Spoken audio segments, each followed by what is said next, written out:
जी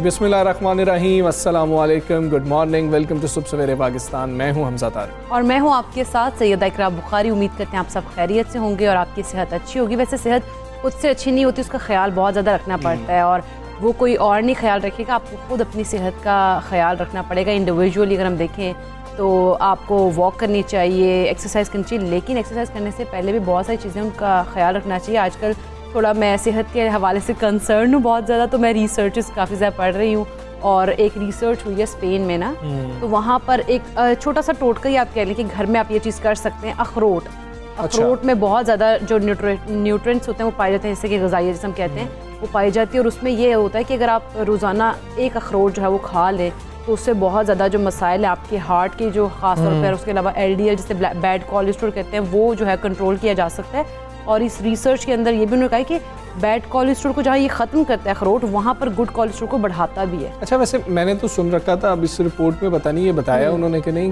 कि मोटापे से अगर आप छुटकारा चाहते हैं तब भी ये हेल्प करता है। बिल्कुल, तब भी ये हेल्प करता है। बिल्कुल सही सुना हमजा ने, उस रिसर्च के अंदर ये भी उन्होंने वैसे डिस्कस किया था। अच्छा, एक और चीज़ जो इकरा की बड़ी इंपॉर्टेंट है वो हम आपसे इसलिए शेयर करना चाह रहे हैं कि हमारे सामने भी ये बात ऐसी है। हम अक्सर सोचते हैं कि जी कि बस अब हमने फिट होना है तो हमने बेहतरीन सा वर्कआउट शुरू कर देना। कर रहे थे कि हमें करना है। हाँ, हम ना ये डिस्कस भी कर रहे थे इकरा के साथ और मैं आपस में, तो बेहतरीन सा आपको वर्कआउट शुरू कर देना चाहिए और बस हैवी वर्कआउट करें 40 से 45 मिनट का, तो 1 महीने 1.5 महीने के अंदर ही आपकी बॉडी शेप में आना शुरू हो जाती है। लेकिन जिनकी कुछ मेडिकल कंडीशंस हैं, जिन लोगों को लगता है कि उनको थोड़ी बहुत किसी भी तरह से जिस्म में कोई तबीयत में या किसी मरज़ में मुब्तला हैं वो, या तक कोई तकलीफ़ रहती है, फिर अपने डॉक्टर से कंसल्ट लाजमी कीजिए, क्योंकि खुसूसी तौर पर जो हार्ट के पेशेंट्स होते हैं उनको मना कर दिया जाता है कि वो हैवी वर्कआउट्स ना करें। तो ये डॉक्टर आपका बताएगा कि आप हैवी वर्कआउट कर सकते हैं,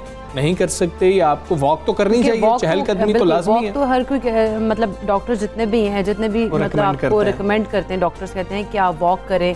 नॉर्मली वॉक करना बहुत ज़्यादा ज़रूरी है, लेकिन हैवी वर्कआउट करने से पहले आप लोगों को कंसल्ट करना चाहिए अपने डॉक्टर से।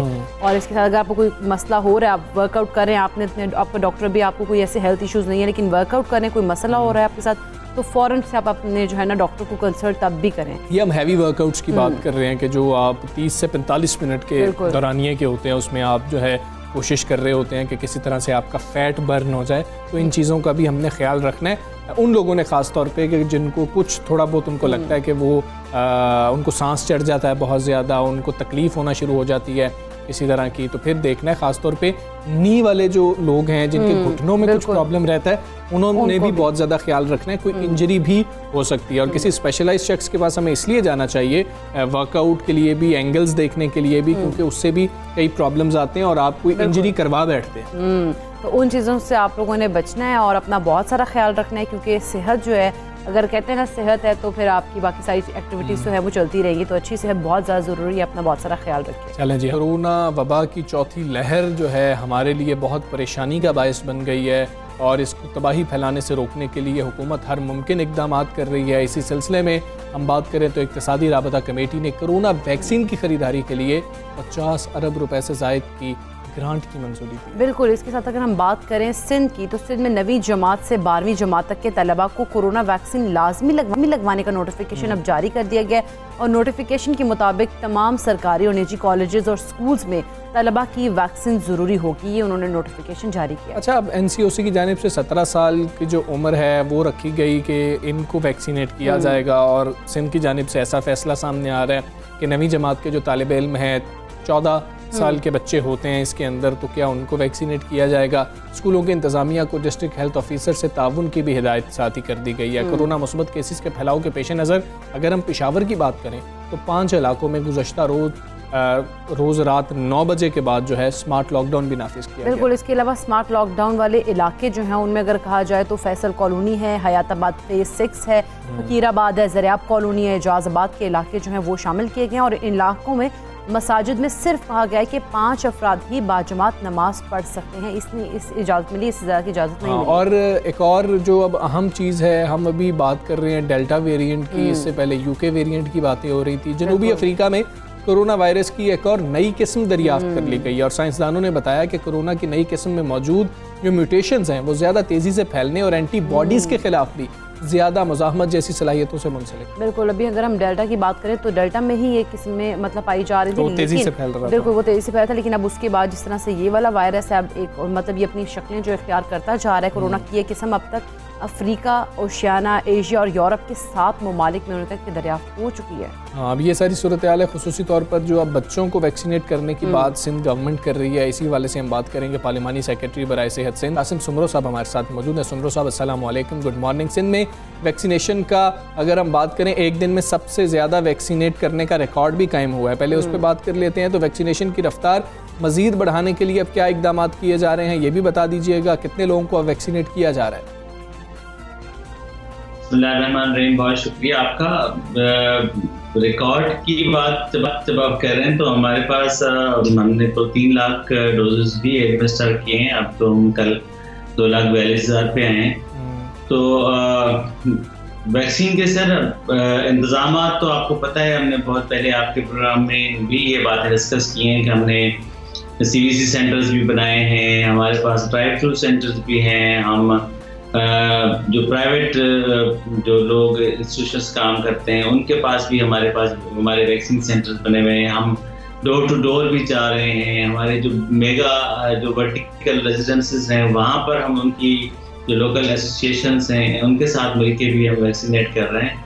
तो दिस इज़ ऑल हो रहा है। लेकिन ये भी अभी इस तरह से जो हमारा टारगेट सेट था उसमें हम उस तरह से अचीव नहीं हुआ है।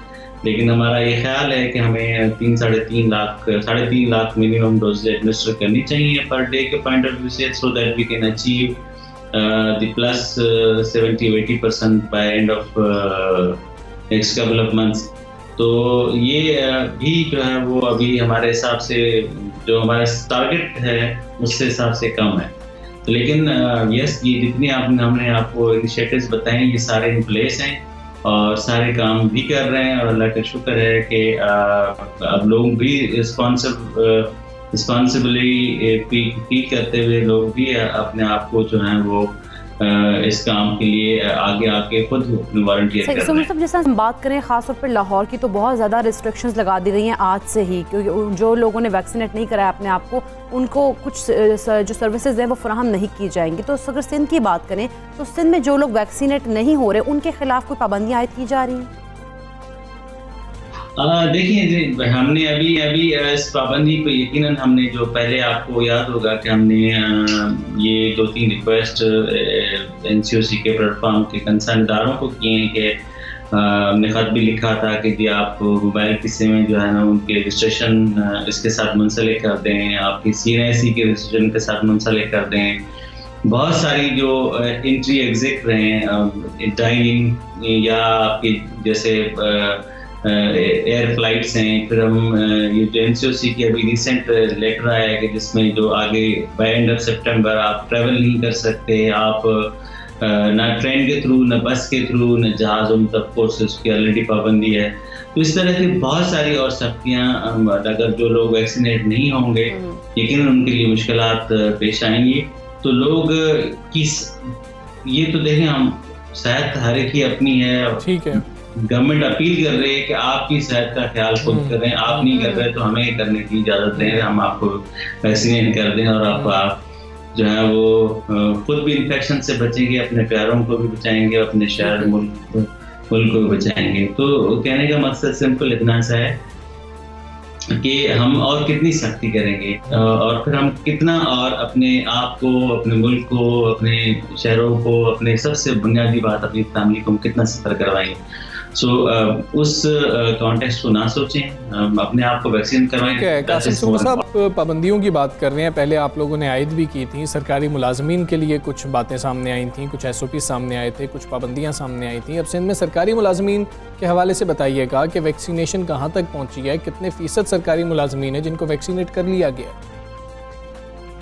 देखें, जो हमारे पास इस वक्त डेटा आया है उसमें प्लस 90% वैक्सीनेटेड स्टाफ है हमारा। वो जिनकी सैलरीज का भी मसला है, आगे चल के उसकी हम सैलरीज बंद कर देंगे।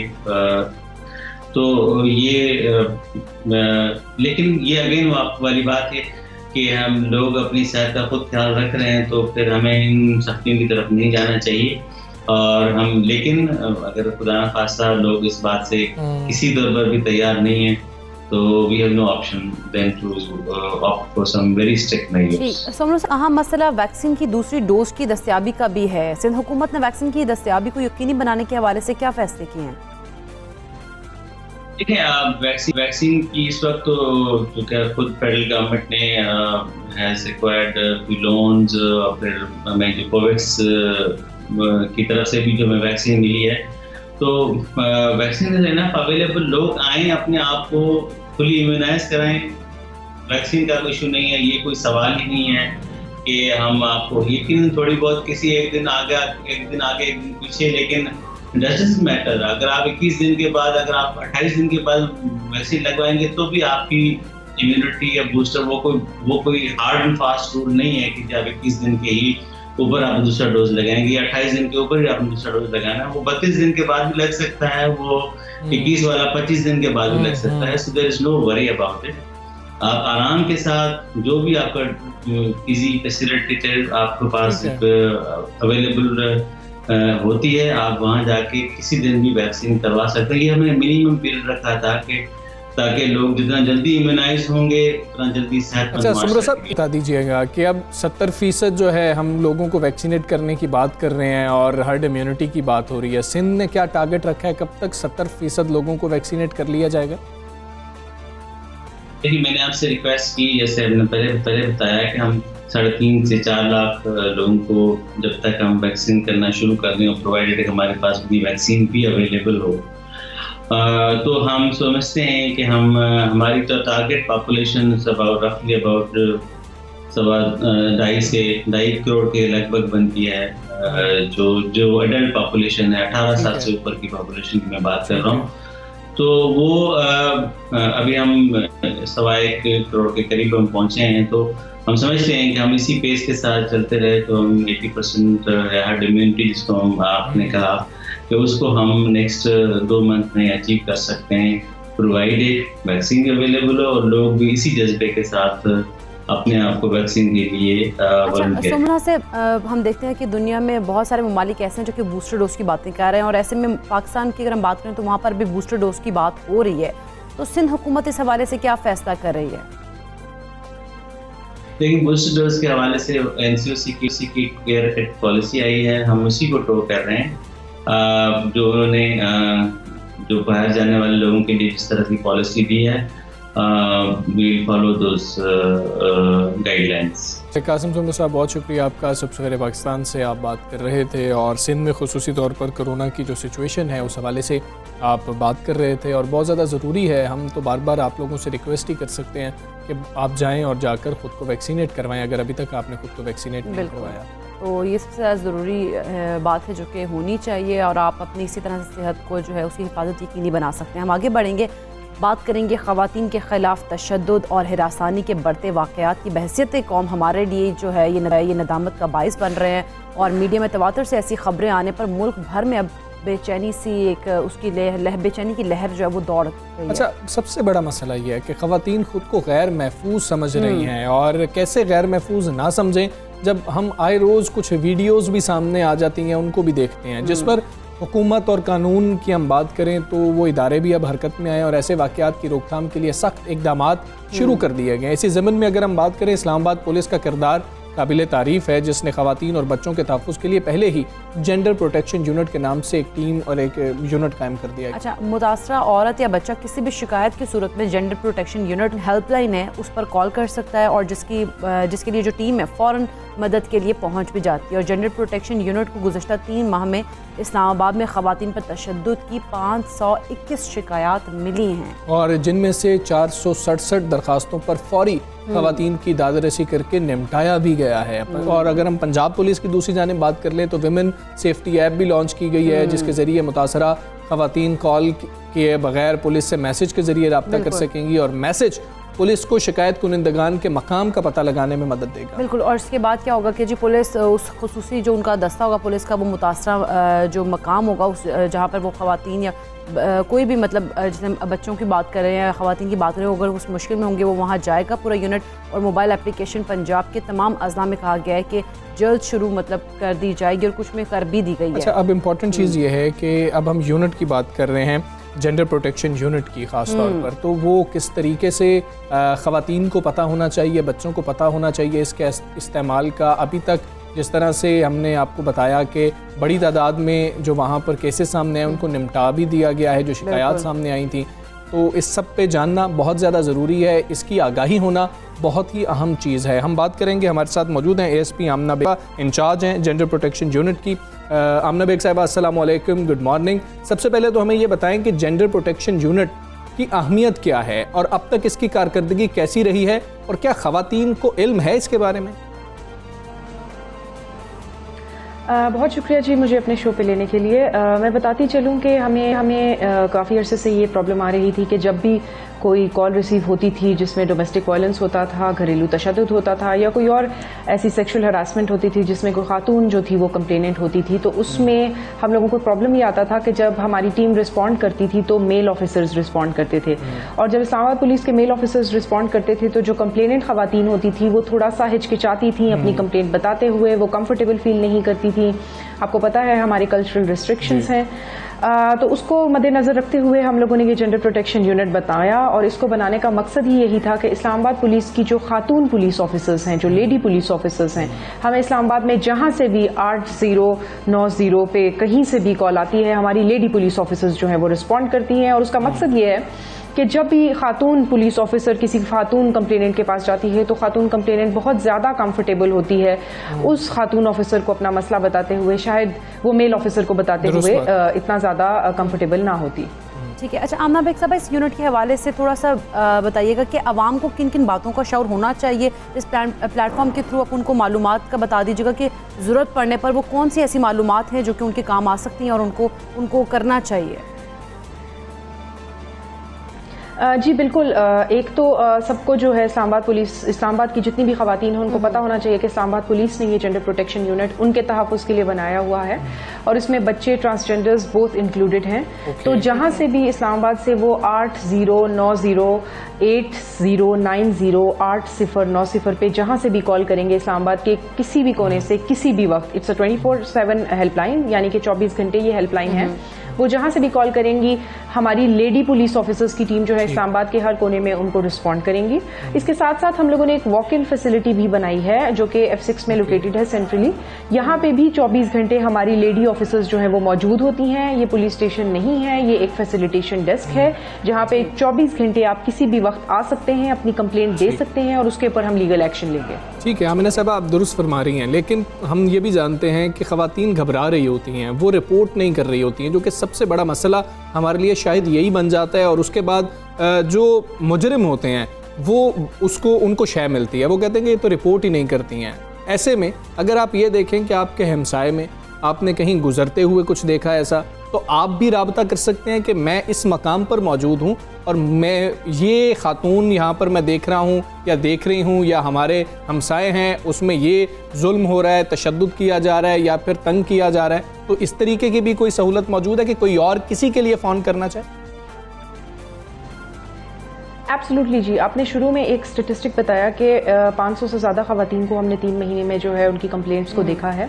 इन 500 कंप्लेंट्स में मैं आपको बताती चलूँ 25 ऐसी कंप्लेंट्स थी जो कि हमारे नेबर्स ने कॉल की थी इस्लामाबाद की और बताया था कि साथ वाले घर में जो है तशद्दुद हो रहा है और यहाँ पे जो है फौरी रब्ता किया जाए, और हमने उन 25 कॉलों के ऊपर रिस्पॉन्ड किया और अल्हम्दुलिल्लाह हमने जितनी भी ख़वातीन हमें इन घरों से मिली हमने उनकी कंप्लेंट्स ली और उसके ऊपर एक्शन लिया। सो डेफिनेटली बहुत सारी ऐसी इमरजेंसी सिचुएशंस होती हैं जिसमें शायद खातून के पास खुद फ़ोन ना हो, खुद वो कम्युनिकेट ना कर सके, खुद वो हमें रीच आउट ना कर सके, तो इसमें हमारी कम्युनिटी की रिस्पॉन्सिबिलिटी है कि अगर वो कुछ ऐसा देखते हैं या कुछ सुनते हैं तो फ़ौरन से पहले जो है वो 8090 पे कॉल करके हमें इसके बारे में बताएं। ठीक है, आमना बेग साहब थोड़ा सा कोऑर्डिनेशन के बारे में बता दीजिएगा कि इस यूनिट के हवाले से इदारों की आपस में कोऑर्डिनेशन कैसी है?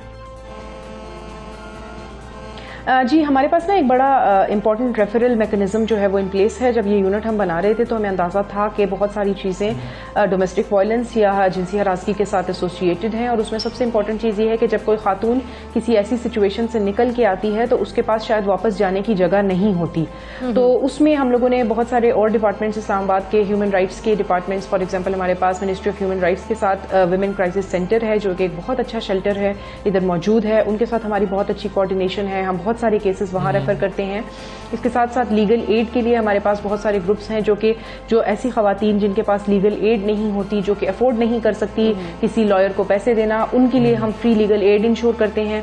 और इसके साथ साथ हमारे पास साइकोलॉजिस्ट और काउंसलर्स भी मौजूद होते हैं। तो बहुत सारी डिस्ट्रेसफुल खवातीन जो है वो हमारे पास हमारे इन हाउस साइकोलॉजिस्ट और काउंसलर के साथ बात करके वो फिगर आउट कर सकती हैं कि उन्होंने आगे क्या करना है। ठीक है, आमना साहब ये भी बता दीजिएगा रिस्पॉन्स टाइम क्या है इस यूनिट का, कितनी देर में हम रिस्पॉन्ड करते हैं? कॉल तो ले ली, उसके बाद रिस्पॉन्स टाइम क्या है? दूसरी चीज़ ये कि हम अगर रेस्क्यू 1122 से बात करें, 15 की बात कर रहे हो, फेक कॉल्स बहुत ज़्यादा जो है उनको मौसूल हो रही होती हैं जिससे वो बहुत ज़्यादा तंग भी होते हैं।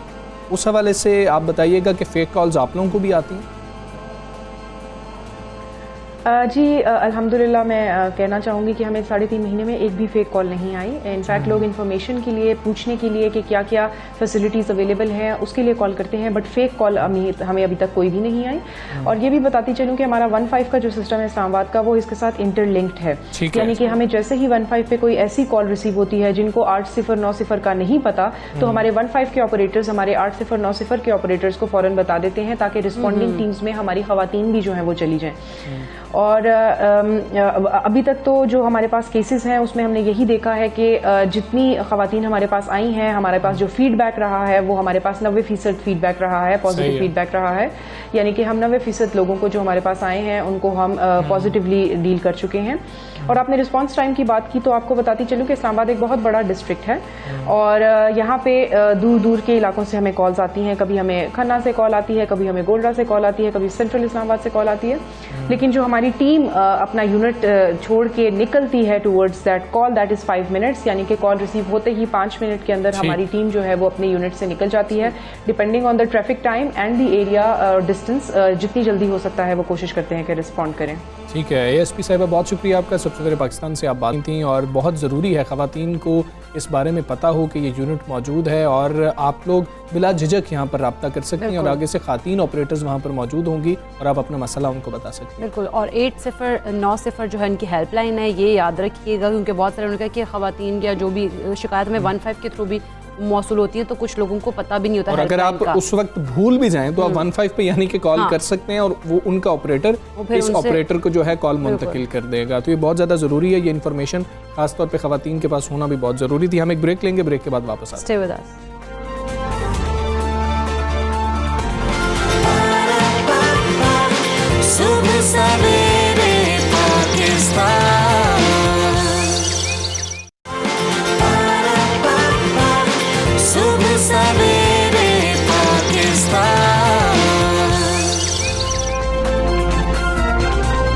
वेलकम बैक टू सुबह सवेरे पाकिस्तान। और नाजरीन, हम पाकिस्तान की जब बात कर रहे होते हैं तो जब कोई अच्छी खबर आती है इंटरनेशनली पाकिस्तान के लिए तो हम सारे बहुत ज़्यादा खुश होते हैं। और एशियाई नोबेल प्राइज़ की अब हम बात कर रहे हैं, वो भी पाकिस्तान को जो है एजाज़ मिला इस हवाले से। बिल्कुल। और अगर हम बात करें ना कि मिनिएचर आर्ट जो है वो बहुत ज़्यादा जो है, एक तो देखा जाए तो थोड़ा डिफ़िकल्ट भी है। और मिनिएचर अगर हम आर्ट की बात करें वो तो डिफ़िकल्ट है इटसेल्फ, लेकिन उसके साथ साथ जो वो उसकी अगर चीज़ें बनाने की बात आए तो वो और भी ज़्यादा मतलब मुश्किल हो जाता है। हम लोग कहते हैं पता इन नहीं दोनों कितना चीज़ों मुश्किल के है। ऊपर हमने बात करनी है, मिनिएचर आर्ट के ऊपर भी बात करनी है और उस एशियाई नोबेल प्राइज़ के ऊपर भी बात करनी है। और ये अवार्ड अब पाकिस्तान के नाम आया है साल 2021 में। बरे-आज़म एशिया का सबसे बड़ा अवार्ड पाकिस्तान की मारूफ समाजी शख्सियत अखुवत फाउंडेशन के बानी डॉक्टर अमजद साकिब को पेश किया गया है। और उन्होंने आगे से ये कहा है कि ये मेरा नहीं है, ये तमाम पाकिस्तानियों का अवार्ड है और पाकिस्तानी जो हैं इसके मुस्तहिक हैं, इसके हकदार हैं और पाकिस्तान के लिए हम सबको मिलकर काम करना है। बिल्कुल, ये बहुत ज़बरदस्त बात है कि हमें पाकिस्तान के लिए अगर काम करना है तो हम सबको मिलकर इस मुल्क के लिए, इस पाक ज़मीन के लिए काम करना होगा। तो अमजद साकिब साहब हमारे साथ मौजूद हैं, उनको शामिल गुफ्तगू करते हैं। सबसे पहले तो अमजद साकिब साहब आप ज़्यादा मुबारक हो, आपकी खिदमात का एतराफ़ इस वक्त पूरी दुनिया कर रही है और आपको इस एजाज़ से नवाजा गया। कैसा आप फील कर रहे हैं और आपने वैसे पहले ही कौम को डेडिकेट कर दिया ये? सबसे पहले तो मैं अल्लाह ताला का शुक्र अदा करता हूँ कि हमसे ये काम लिया अल्लाह ताला ने और फिर उस काम को करने की तौफीक अता फरमाई, फिर उसका इनाम भी दिया। तो इनाम ये मेरा नहीं है, इनाम तो पूरे पाकिस्तान का है, उन लोगों का है जिन्होंने अखुवत के साथ काम किया, अखुवत से कर्जा लेके वापस किया। तो we very humbly dedicate this honour to the nation of Pakistan, जिसकी वजह से हम आज सर फख्र करके जिंदा रहे। बिल्कुल अमजद साकिब साहब, जिस तरह से हमें पता है कि आप सिविल सर्वेंट भी रह चुके हैं, तो सिविल सर्वेंट रहते हुए इतना ज़बरदस्त करियर एक तरफ आपने रख दिया और फिर आपने समाजी खिदमत स्टार्ट कर दी, ये ख्याल कैसे आपको आया? सिविल सर्विस के अपने फ़वाइद हैं, अपनी अहमियत है, वहाँ रहकर भी बहुत सी समाजी खिदमत होती है। तो असल सवाल इस चीज़ का है कि आपको जो खुदा ने सलाहियत दी वो आप बेहतरीन किस जगह पर इस्तेमाल कर सकते हैं। तो अगर आपका मिजाज एक तरीक़ाकार के मुताबिक, रूल्स रेगुलेशंस के मुताबिक और एक स्ट्रॉन्ग डिसिप्लिन्ड स्टेट जैकेट के अंदर रहकर काम करने के आदी हैं तो फिर सिविल सर्विस अच्छी है। लेकिन अगर आपको innovation, flexibility, quick decision making, efficiency, इस तरह की चीज़ें अच्छी लगती हैं तो फिर आपको कहीं और काम करना चाहिए। तो यही एक अहम फैसला है जो हर नौजवान को करना चाहिए कि आउटसाइड ग्लैमर की वजह से सिविल सर्विस को ज्वाइन करना मुनासिब नहीं है। देखना ये चाहिए कि क्या मेरी सलाहियत इसके मुताबिक है या नहीं।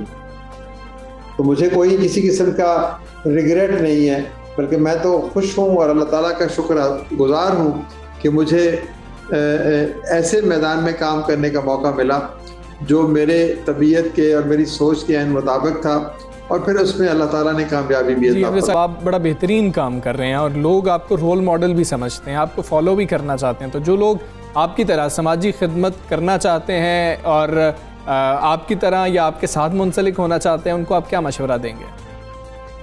काम तो मैं क्या दूंगा, हर शख्स को समाजी खिदमत के लिए खुद को आमादा करना चाहिए। समाजी खिदमत क्या है? किसी एक शख्स की मदद करना, किसी एक शख्स को रास्ता दिखाना, किसी एक शख्स को पानी पिलाना, किसी एक शख्स को अगर भूखा है तो उसको खाना खिला देना, तो यही समाज की खिदमत है ना। तो हर आदमी ये काम करता है, हर आदमी को ये काम करना चाहिए, लेकिन उसको चंद चीज़ों का ख्याल रखना चाहिए। वो ये है कि समाजी खिदमत किसी लालच के तहत नहीं होनी चाहिए, ना दौलत का, ना इक़्तिदार का, ना ताकत का, ना शोहरत का। ये जो अगर नशा है और इसके लिए खिदमत की जाती है तो फिर तो वो एक रायगा अमल होगा। अल्लाह ताला के लिए काम किया जाता है जो समाज की खिदमत का है, तो उसका फल भी अल्लाह ताला से मांगना चाहिए। तो एक तो मेरी ये दरख्वास्त है कि समाजी खिदमत के लिए कोई किसी किस्म की कोई हिरस, लालच या तमा नहीं होनी चाहिए। दूसरी बात यह कि समाजी खिदमत जो है ये किसी मखसूस फ़िरका या मजहब या किसी इलाका या किसी ज़ात या बरादरी के लिए नहीं होती। आप देखें, एक जो दरिया है वो हर शख्स को पानी देता है, कभी नहीं पूछता कि तुम हिंदू हो, मुसलमान हो, ईसाई हो या क्या हो। कोई दरख्त है, उसके साए में कोई भी बैठ सकता है, खा वो किसी भी ज़ात, बरादरी, मजहब से हो। तो समाजी खिदमत के भी यही असूल हैं। एक डॉक्टर जो है वो कभी नहीं पूछता अपने मरीज से कि तुम पहले मुझे बताओ कि तुम्हारा मजहब क्या है, फिर मैं इलाज करूंगा। तो समाजी खिदमत मसीहाई है, ये लोगों के जख्मों पर रहम रखने का काम है। तो जो शख्स समाजी खिदमत करता है उसको हर किस्म के तासब से बुलंद होना पड़ेगा, उसको किसी तरह की ज़ात बरादरी के बंधन में खुद को कैद नहीं करना चाहिए। तो ये चंद असूल हैं। और उसके बाद फिर नेकी कर दरिया में डाल, इसका सिला तो नहीं मांगना चाहिए, सिला तो अल्लाह ताला के पास। अमजद साकिब साहब, यकीनन आप बड़ा ज़बरदस्त काम कर रहे हैं। अगर हम बात करें क़ुव्वत के बिलासूद कर्ज़ों की, तो जो उसका मॉडल है बड़ा ज़बरदस्त है। अगर हम पाकिस्तानी मईशत के लेके बात करें तो उसको अगर हम बात करें कर्ज़ों से हम किस तरह से निजात हासिल कर सकते हैं इस मॉडल के थ्रू? क़ुव्वत का जो बिलासूद कर्ज़ों का मॉडल है ये निचली सतह पे काम करता है। ये उन लोगों को कर्जे हम देते हैं जो छोटा छोटा कारोबार करना चाहते हैं। मईशत एक बड़ा नाम है, इक्तिसादी तरक्की एक बड़ा वसी मौजू है, उसमें ये छोटे कर्जे एक अहम किरदार तो अदा कर सकते हैं, लेकिन सिर्फ इन्हीं की बुनियाद पर बिलासूद बैंकारी का एक मुकम्मल निज़ाम नहीं बनाया जा सकता।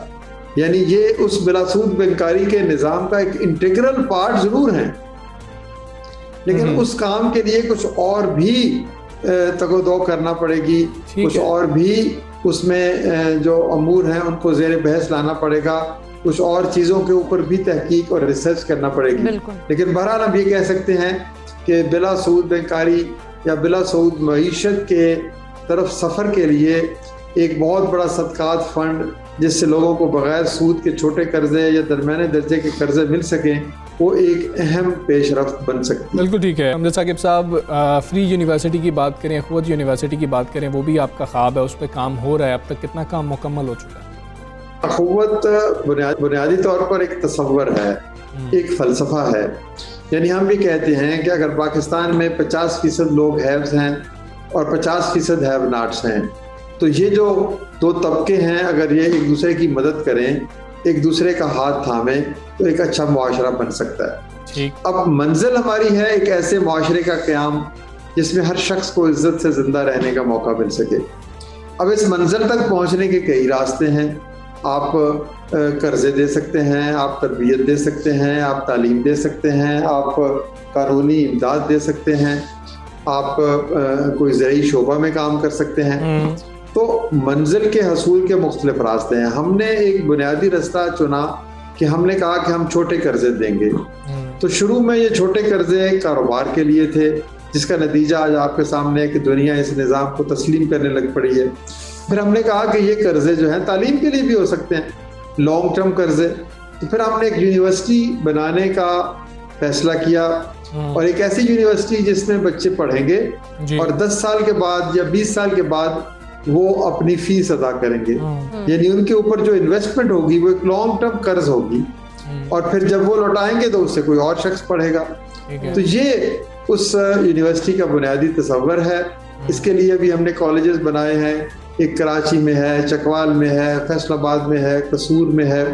तो ये जब मिलेंगे आहिस्ता आहिस्ता तो फिर हमें अल्टीमेटली एक बिला फीस यूनिवर्सिटी का जो तस्वर है उसको वो अमली शक्ल मिलेगी। डॉक्टर साहब, अगर आज के नौजवान की बात करें तो बेरोजगारी से शदीद परेशान है, ऐसे नौजवानों को क्या मशवरा देंगे कि वो अपने पाँव पर खुद खड़े हो सकें? देखिए, सबसे पहली बात तो यह है कि नौजवान परेशान क्यों है। जिस शख्स को अपनी सलाहियत पर एतमाद हो, जिस शख्स को खुद पर और खुदा पर यकीन हो, उसको परेशान नहीं होना चाहिए। परेशानी के नतीजे में तब्दीली नहीं आती, तब्दीली आती है मेहनत के नतीजे में, तब्दीली आती है खुद पर यकीन और एतमाद के नतीजे में, तब्दीली आती है अपनी जो मंजिल है उसकी तरफ सफ़र करने में। तो सबसे पहले तो मैं यही कहूँगा कि परेशान होना छोड़ दें। परेशान होने से आप कुछ हासिल नहीं कर पाएंगे। खुद पे यकीन रखें और खुदा पे यकीन रखें। दूसरी बात यह है कि हम जो है ना काम की हुर्मत से आगाह नहीं है। हम मिसाल के तौर पर एक शख्स फल की रेहड़ी लगाता है, ठीक है, शाम को वो 1000 या 2000 रुपये कमाता है, महीने के वो 50-60 हज़ार रुपये कमाता है। अब वो फल की रेहड़ी लगाने वाला अपनी ज़िंदगी का मालिक है, जब चाहे दुकान पे आ जाए, जब चाहे घर चला जाए, और कोई उसकी रोक टोक नहीं है, वो किसी का जवाबदेह नहीं है, किसी का मुलाजम नहीं है, किसी का मातहत नहीं है। लेकिन हम उसको तहकीर की निगाह से देखते हैं। ठीक। हम उसके काम को कोई बहुत अच्छा काम तस्वर नहीं करते। हम 15 या 20 हज़ार रुपए की तनख्वाह लेकर किसी शख्स के मतहत काम करने को तरजीह देते हैं, लेकिन ये जो एंटरप्रेन्योरियल जर्नी है, ये जो कारोबार का तरीका है, इसकी तरफ हम नहीं जाते। तो अल्लाह के रसूल सल्लल्लाहु अलैहि वसल्लम ने फरमाया कि 90% रिस्क तो तजारत में है जी। तो नौजवानों को नौकरी पेशा नहीं बनना चाहिए, तजारत करनी चाहिए। आजकल के दौर में आप रेडी भी लगा सकते हैं और ई कॉमर्स के जरिए से दुनिया भर में अपने चीजें बेच सकते हैं जी। तो ये चीज एक मुस्तकिल मिजाजी का तकाजा करती है। हम कहते हैं, वो हजरत वासिफ अली वासिफ ने फरमाया था ना कि हमारे दुखों की वजह यह है कि हम जरूरत से ज्यादा और वक्त से पहले मांगते हैं। तो जो भी शख्स जरूरत से ज्यादा मांगता है और जो भी शख्स आज ही दौलत कमा लेना चाहता है तो वो परेशान तो होगा। हर चीज का एक अमल का एक बिल्कुल ठीक। रमजा साकिब साहब, बहुत शुक्रिया आपका। सुबह सवेरे पाकिस्तान से आप बात कर रहे थे। यकीनन आपको जो ये अवार्ड जो मिला है ये पूरे पाकिस्तान के लिए फ़ख्र की बात है और हम तमाम पाकिस्तानी बहुत ज़्यादा खुश हैं। और पाकिस्तान के टैलेंट की भी कुछ बात कर लेते हैं। बात कर रही थी इकरा पहले, तो पाकिस्तानी नौजवान से हमने आपको मिलाना है और इस नौजवान ने पाकिस्तान में जो सलाहियतें हैं ना नौजवानों में, वो दिखा के दुनिया को फिर से हैरान कर दिया। फिर से मैं इसलिए कह रहा हूँ एक बार फिर, क्योंकि पहले भी बहुत कुछ कर चुके। बिल्कुल ऐसा ही है। मिनिएचर आर्टिस्ट एहसन क़य्यूम ने दुनिया का सबसे छोटा वैक्यूम क्लीनर बनाकर अपना नाम जो है गिनेस वर्ल्ड रिकॉर्ड में दर्ज करवा लिया है। बासलाहियत नौजवान ने पेंसिल की लकड़ी को अंदर से तराश कर और उसके अंदर मशीन लगाई है। ये बहुत ज़्यादा इंटरेस्टिंग एक सिचुएशन और बात है। बहुत ही मुझे तो हैरानगी हुई थी कि कैसे पेंसिल के अंदर ऐसे काम कर लिया। इससे भी ज़्यादा दिलचस्प बात यह है कि ये मुकम्मल तौर पर ऑपरेशनल है। ये एक बरकी ताकत से चलने वाला आला है जो हम देखें तो अंदरूनी दबाव के नतीजे में, जो मनफी अंदरूनी दबाव होता है उसके नतीजे में धूल खींचता है। और एहसन ने असल वैक्यूम काम करता है। और एहसन ने 2 बार भारतीय रिकॉर्ड तोड़ते हुए दुनिया का सबसे छोटा वैक्यूम क्लीनर बनाया है, जिसकी पैमाइश सिर्फ 1.3 सेंटीमीटर। जबरदस्त। लाइक मेरा ख्याल है कि मेरा ख्याल है तुम तो देख भी चुकी हो, तुम अब ख्यालात का इजहार न करो। हाँ जी, नहीं वो मैं वो देखा है और उसकी जो विजुअल्स चल रहे हैं अगर हमजा वो देखें तो वो भी बहुत ज़्यादा इंटरेस्टिंग है। कितने वो छोटे छोटे वो उनके औजार हैं जिनसे वो तराश कर उन्होंने चीज़ें बनाई हैं। ऐसे इससे कबल कई आलमी रिकॉर्ड्स अपने नाम कर चुके हैं। सिर्फ वैक्यूम तक ही नहीं, ये रिकॉर्ड जब है दूसरा, उन्होंने पेंसिल के सिक्के पर नन्ही मुन्नी सी जंजीर की 75 कड़ियाँ बनाकर पहले भी वो धूम मचा रखी है भाई इन्होंने। कमाल कर दिया था। तो अब हम एहसन से बात करते हैं कि ये किस तरह का शौक है भाई, आप क्या करते जा रहे हैं। एहसन, अस्सलाम वालेकुम, मॉर्निंग। क्या बात है, आपको बड़ी मुबारक हो, आपने इतनी बेहतरीन चीज़ बना दी है और आपको अब सराहा जा रहा है। ये ख्याल कहाँ से आता है? ये ख्याल वैसे तो मैं बचपन से ही जो है ना ये बिल्ट इन है, खुदादाद सलाहियत है, ये आर्ट और आर्ट से रिलेटेड काम बचपन से ही मैं आर्ट वर्क करता आ रहा हूँ। लेकिन जो पेंसिल है, जो मिनिएचर है, ये मैंने 2015 में स्टार्ट किया था। अच्छा। एक रशियन आर्टिस्ट था, उससे इंस्पिरेशन लेके मैंने काम स्टार्ट किया मिनिएचर पे। अच्छा, तो ये पेंसिल के ऊपर ही आपने मिनिएचर किया? जैसे हम तो मिनिएचर सिर्फ आर्ट देखते हैं ना, पेंसिल के थ्रू बनाया जाता था। ये कैसे आपने मतलब उस आर्टिस्ट को देख के आपने कहा कि जी पेंसिल के जो सिक्का है उसके अंदर ही मिनिएचर आर्ट करना शुरू कर दूं? जो इंस्पिरेशन थी वो जो मीडियम था मिनिएचर का, वो मैंने उससे इंस्पिरेशन ली। मीडियम मैंने ग्रेफाइट यूज़ किया क्योंकि ग्रेफाइट की बहुत मज़ेदार केमिस्ट्री होती है इसके ऊपर जब काम करते हैं तो इसलिए मैंने पेंसिल सेलेक्ट की। अच्छा, ये कोई स्पेशल पेंसिल होती है या कोई भी पेंसिल आप मुझे दे दें, मैं आपको करके दिखाऊंगा?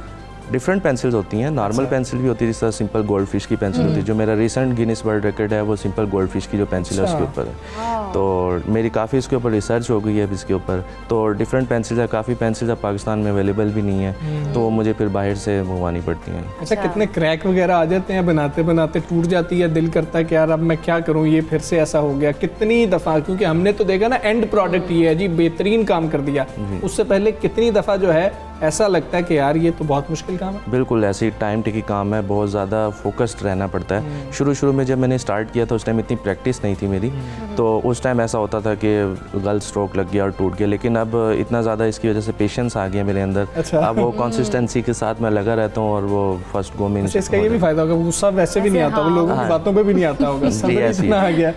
ऐसी अच्छा, आपने अभी तक कितने मॉडल्स बना चुके हैं? क्योंकि मेरे सामने जो पड़े और जो मैंने देखा है, ये तो मुझे 5 जो हैं वो तो बहुत ही ज़बरदस्त लगे। इसके अलावा कितने आपने बना चुके हैं और क्या गिफ्ट भी करते हैं फिर बना के ऐसे? एक्चुअली ये तो थोड़े से हैं, लेकिन काफ़ी सारे मैंने बनाए हुए हैं जो मैं इंस्टाग्राम पे उसकी जो फ़ोटोज़ वगैरह है वो अपलोड करता हूँ।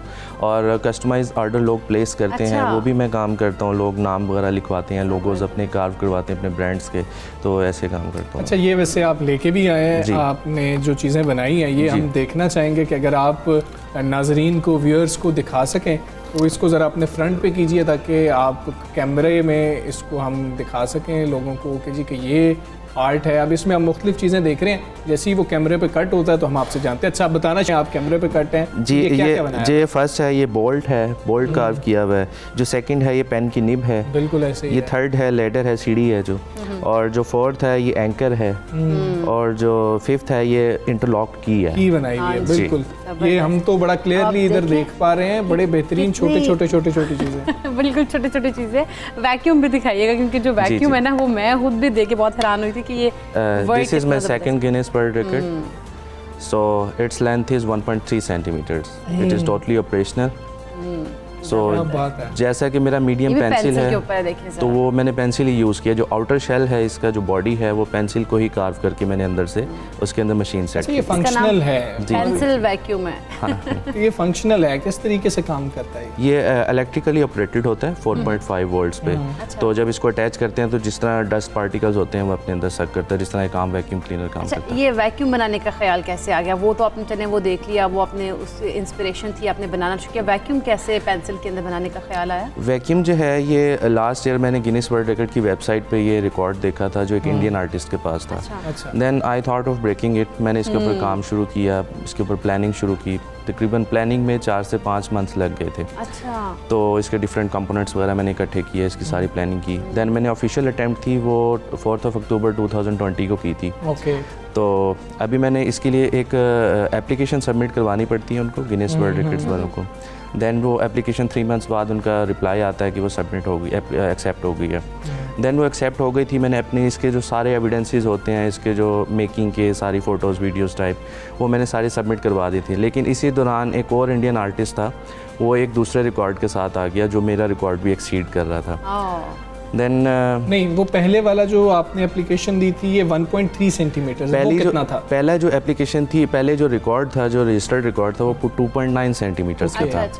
मैंने जो अपनी अटैम्प्ट की थी वो 1.9 सेंटीमीटर्स की थी।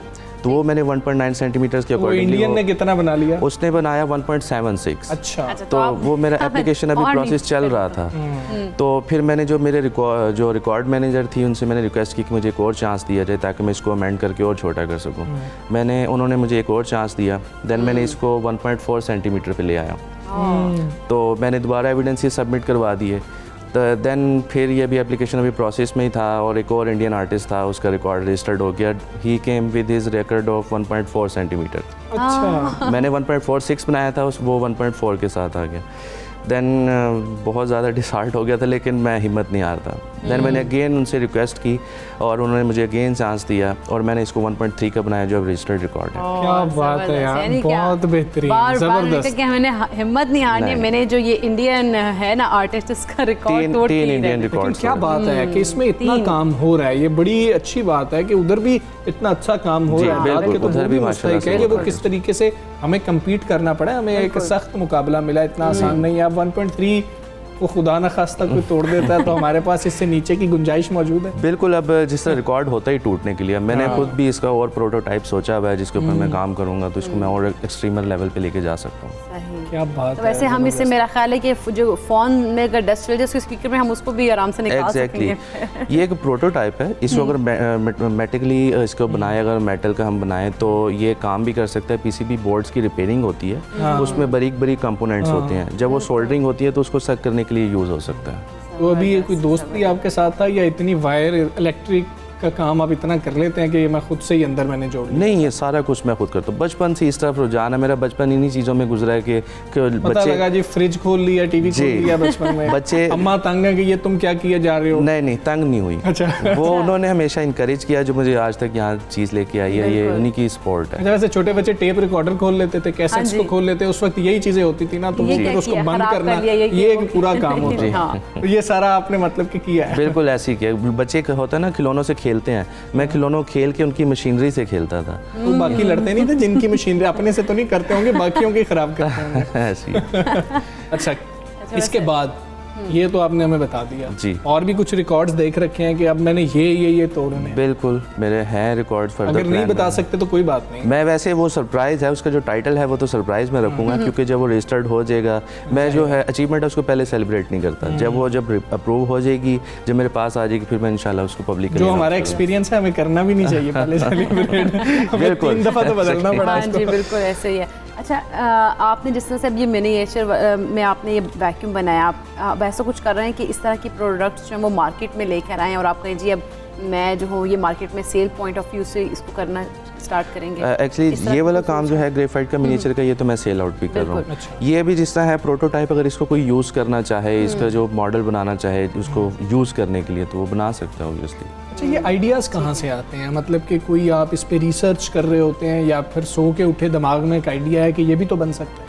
ये मेरी सारी जो रिसर्च होती है वो सारी इसी से रिलेटेड होती है। पिंटरेस्ट, इंस्टाग्राम वगैरह से इंस्पिरेशन मिलती रहती है, डिफरेंट आइडियाज़ मिलते हैं, तो फिर वो दिमाग इसी तरफ चलता रहता है मेरा। तो फिर मैं एजुकेशन के बारे में तो वैसे हमें बताएं। Education, I could not complete my studies because of some family crisis. I have never been to any university for formal studies, so बस कुछ फैमिली क्राइसिस थे। But now I am by profession graphic designer, working with the renowned publishing company. So बस ये चल रहा है। अल्लाह ताला ने इतना कुछ दे दिया, किसी चीज़ की कमी नहीं महसूस क्या होती। बात है यार, क्या बात है। और आपने जो इतनी मेहनत की है ना, उसके नतीजे में अल्लाह ताला ने फिर आपको मेहनत का तो फल मिलता है, तो जो मिल गया है और गिनीज वर्ल्ड रिकॉर्ड चलिए, अब हम इंतजार कर रहे हैं कि एक और वर्ल्ड रिकॉर्ड बनने जा रहा है। अभी हम इसी को सेलिब्रेट कर रहे हैं। आपको फिर से एक दफ़ा मुबारक देते हैं। बहुत शुक्रिया, आप सुबह सवेरे पाकिस्तान का हिस्सा बने और ये पाकिस्तान का टैलेंट है। और वाकई क्या बात है, अगर आप देखें, अगर आप किसी भी चीज़ में अच्छे हैं, जहाँ पर आपका दिमाग चलता है, तो आपको उस चीज़ को कंटिन्यू करना चाहिए, उसको छोड़ नहीं देना चाहिए। और मुश्किल हालात के अंदर इस तरीके का जो हीरा है वही सामने आता है। और आप लोगों को भी, हम सबको भी मेहनत करनी चाहिए है। आगे बढ़ेंगे। रिलीफ मिला है, रिलीफ मिला है सबको। खैर, हुकूमत ने पेट्रोल की कीमत में 1.5 रुपए फी लीटर कमी कर दी। बिल्कुल, पेट्रोल, हाई स्पीड डीजल और मट्टी के तेल की कीमतों में 1.5 रुपये फी लीटर जो है उसके हिसाब से उन्होंने कमी की है। जबकि लाइट डीजल की अगर बात करें, ऑयल की कीमत में 1 रुपया फी लीटर की कमी की गई है। और पेट्रोलियम मसनूआत की कीमतों में मामूली कमी की गई है। और ये कहा जा रहा था कि शायद थोड़ी सी ज़्यादा होगी। फिर ये बातें चल रही थी कि जी के लेवी को बढ़ा दिया गया है, तो इसलिए उतना रिलीफ नहीं मिल सका जितना ओगरा ने कहा था। खैर, अवाम क्या सोचते हैं, 1 लीटर पेट्रोल या डीजल कितने का होना चाहिए? हमने उनकी राय जानने की कोशिश की, आपको वो सुनाते हैं। 100 से कम हो फिर कीमत, बस ये हालत ख़राब है बहुत। पेट्रोल तो महंगा है, सवारी लोग भी किराए नहीं देता है, बोलता है कम करो। जिसको 100 बोलो वो भाग जाता है। हम तो ये बोलता है 60 रुपये में हो जाए सर। अभी क्या करें, कारोबार नहीं, हालत ख़राब है, आप खुद देख रहे हो, आपके सामने है। रिलीफ समझते हैं, अगर कम और कम भी करे फिर भी रिलीफ समझते हैं गरीब लोगों के लिए, स्टूडेंट के लिए फिर भी कुछ है, लेकिन हम लोग ना खुश है। बिल्कुल 100 रुपये हो जाए, 90 रुपये हो जाए, फिर भी सही है, हमारे लिए गुजारा तो बन जाएगा यार हमारा। जो टैक्स हैं इतने ज़्यादा है ना, और जो इतने सालों से गवर्नमेंट बढ़ाती जा रही है, कम से कम इसको 100 या 110 के माबेन आना चाहिए दरमियान। तकरीबन 100 रुपये तक होना चाहिए, तकरीबन इससे ऊपर नहीं जाना चाहिए। बस 100 रुपये हो, बस ठीक है। जितना कम रहे उतना गरीबों के लिए भी अच्छा है। और जो गरीब आवाम है, जो मिसाल के तौर पे कोई काम वगैरह पे जाते हैं लोग, और जिनके पास मतलब मोटरसाइकिल है लेकिन वो पेट्रोल अरेंज नहीं कर सकते, उनके लिए कम से कम 100 से नीचे होना चाहिए, ऊपर नहीं होना चाहिए। अवामी राय आपने जानी है। और देखें कि ठीक है, मामूली कमी है, लेकिन फिर भी कमी है, ये इजाफा भी हो सकता था। ओगरा ने जो समरी भेजी थी उसमें ज़्यादा कमी थी, इसलिए उम्मीदें थोड़ी सी ज़्यादा थी। पर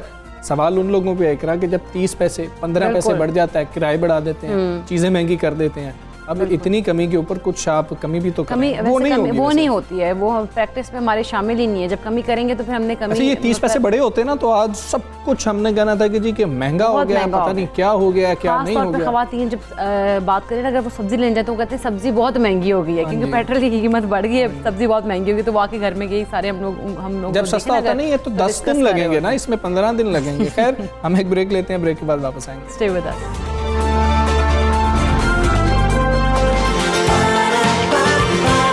सुबह सवेरे पाकिस्तान, सुबह सवेरे पाकिस्तान।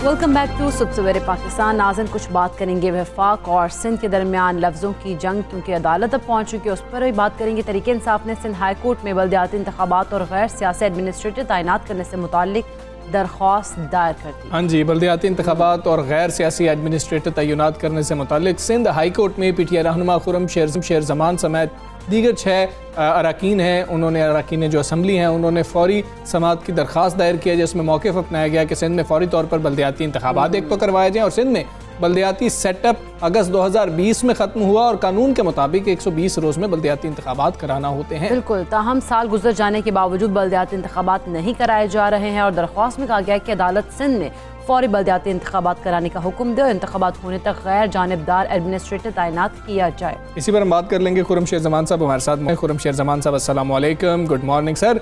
आपका मौक़िफ़ सामने आया, दरख्वास्त जो दायर की गई है, क्या उम्मीद है आप लोगों को? और दूसरा, ये बल्दियाती इंतखाबात का जो मामला है उसको बहुत ज़्यादा जोड़ दिया जाता है नई मरदमशुमारी के साथ। जी वालेकुम अस्सलाम।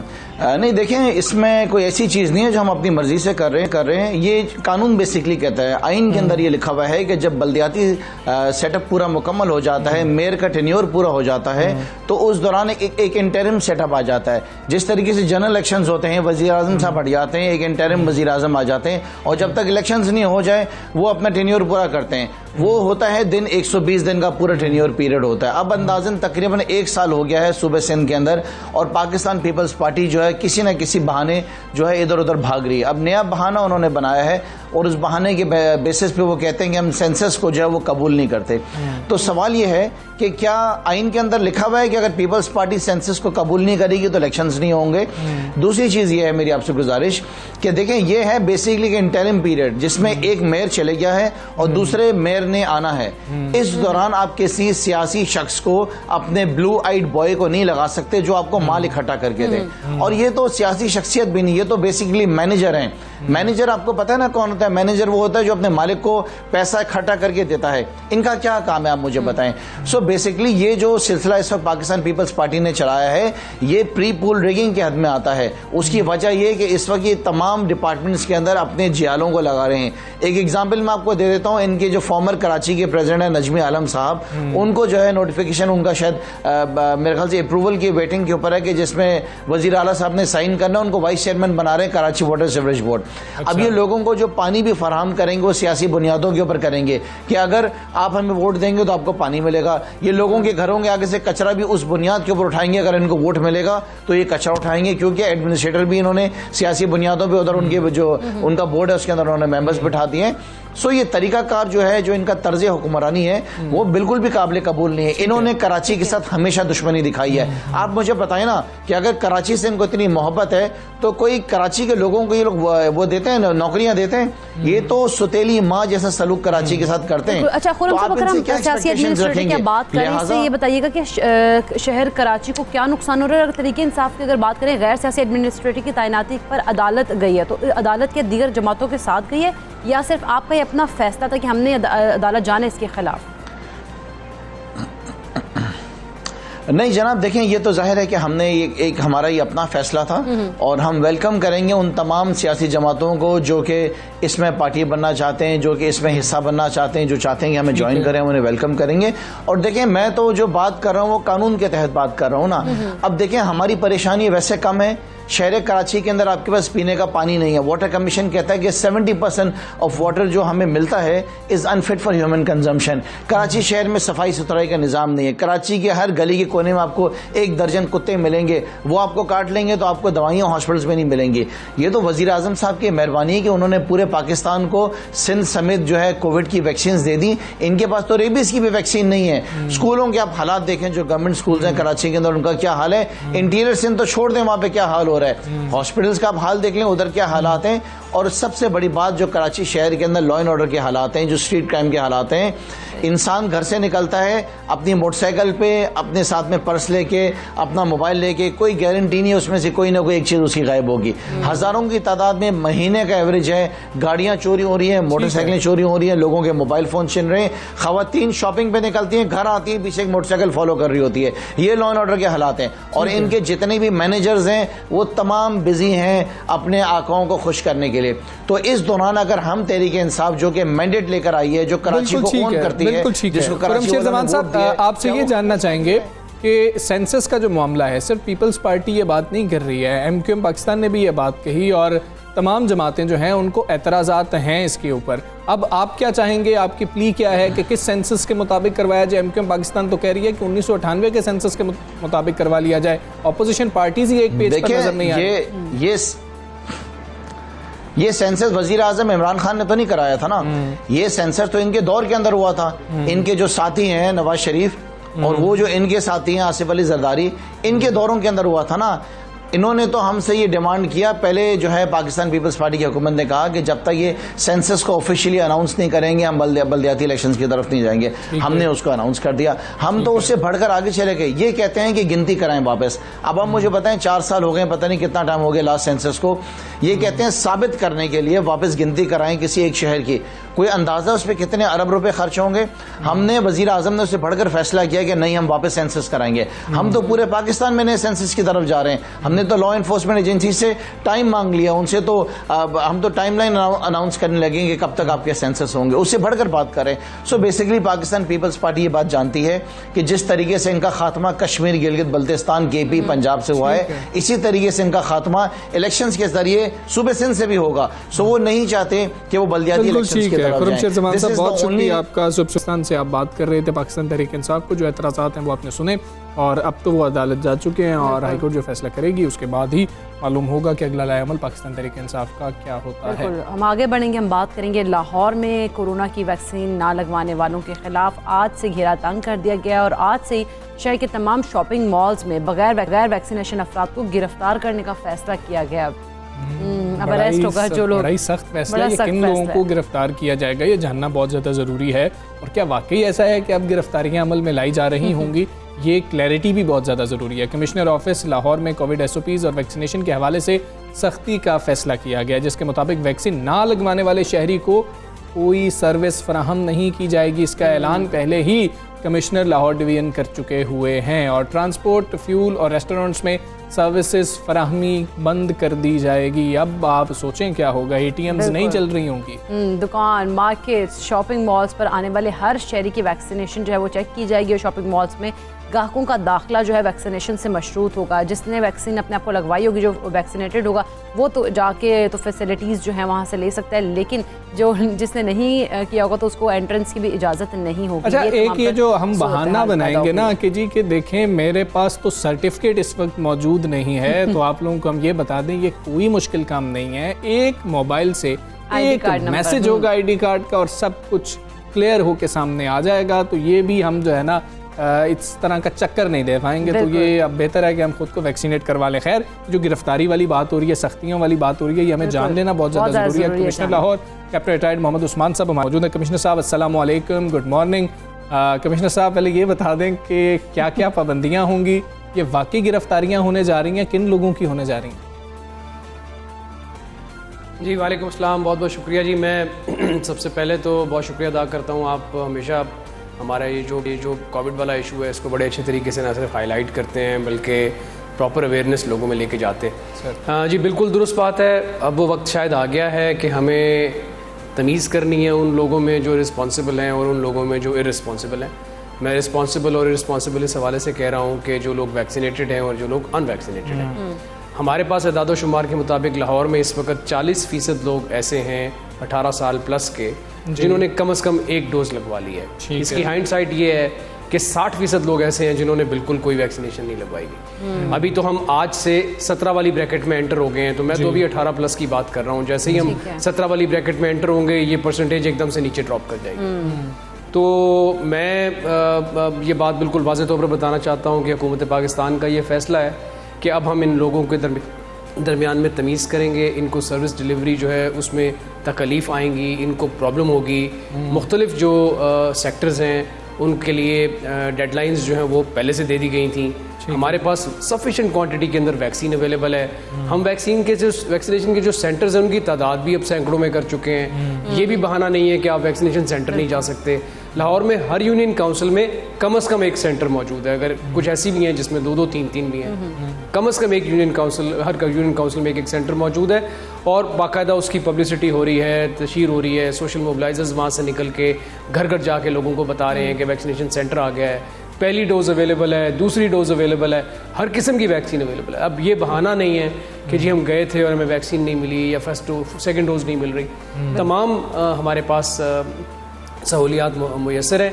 इन लोगों को अब हमें थोड़ा सा तफरीक करके, थोड़ा सा जब तक हम ये एहसास नहीं दिलाएंगे कि वो गलती कर रहे हैं, मेरा नहीं ख्याल कि हम अपने टारगेट्स को अचीव कर सकते हैं। मेरा तो ये लगाई जा रही है, रिस्ट्रिक्शंस हैं। अमल दरामद की अगर बात करें तो अमल दरामद करवाने के लिए क्या प्लान बनाया गया है, उस बारे में ज़रा हमें बताइएगा।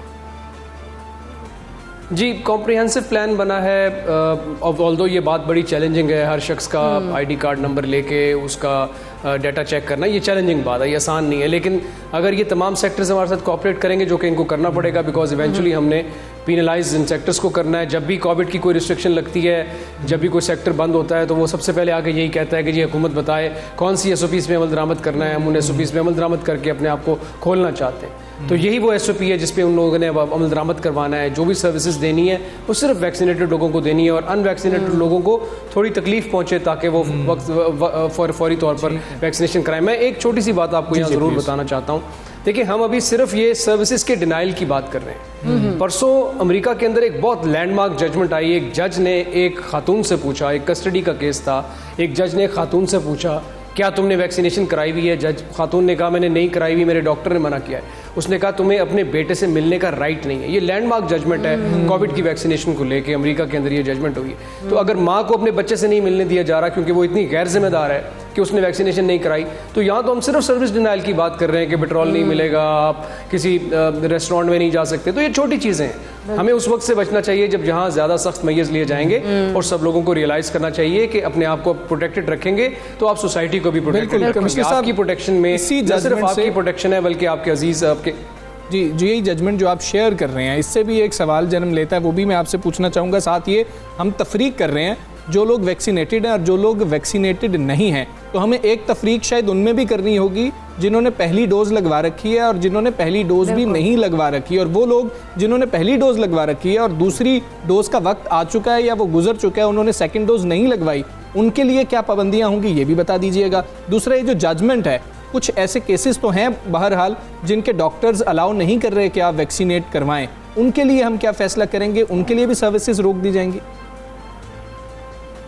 देखिए, बहुत कम केसेस हैं, चंद अशारिया परसेंटेजेस के अंदर जो बहुत ज़्यादा इम्यूनो कॉम्प्रोमाइज्ड है, इम्यूनो सप्रेसेंट यूज़ करते हैं, बहुत उंगलियों में गिनने वाले लोग, ठीक है ना। उसमें कोई ऐसी बात नहीं है, वो डॉक्यूमेंट्स जो हैं वो दिखा के तो वो एग्जाम्पशन ली जा सकती है। हम तो अभी 60% आबादी की बात कर रहे हैं, अशारिया 6% की या अशारिया 0.6% की बात नहीं कर रहे। जो आपने सेकेंड डोज की बात की, बहुत अच्छा सवाल है।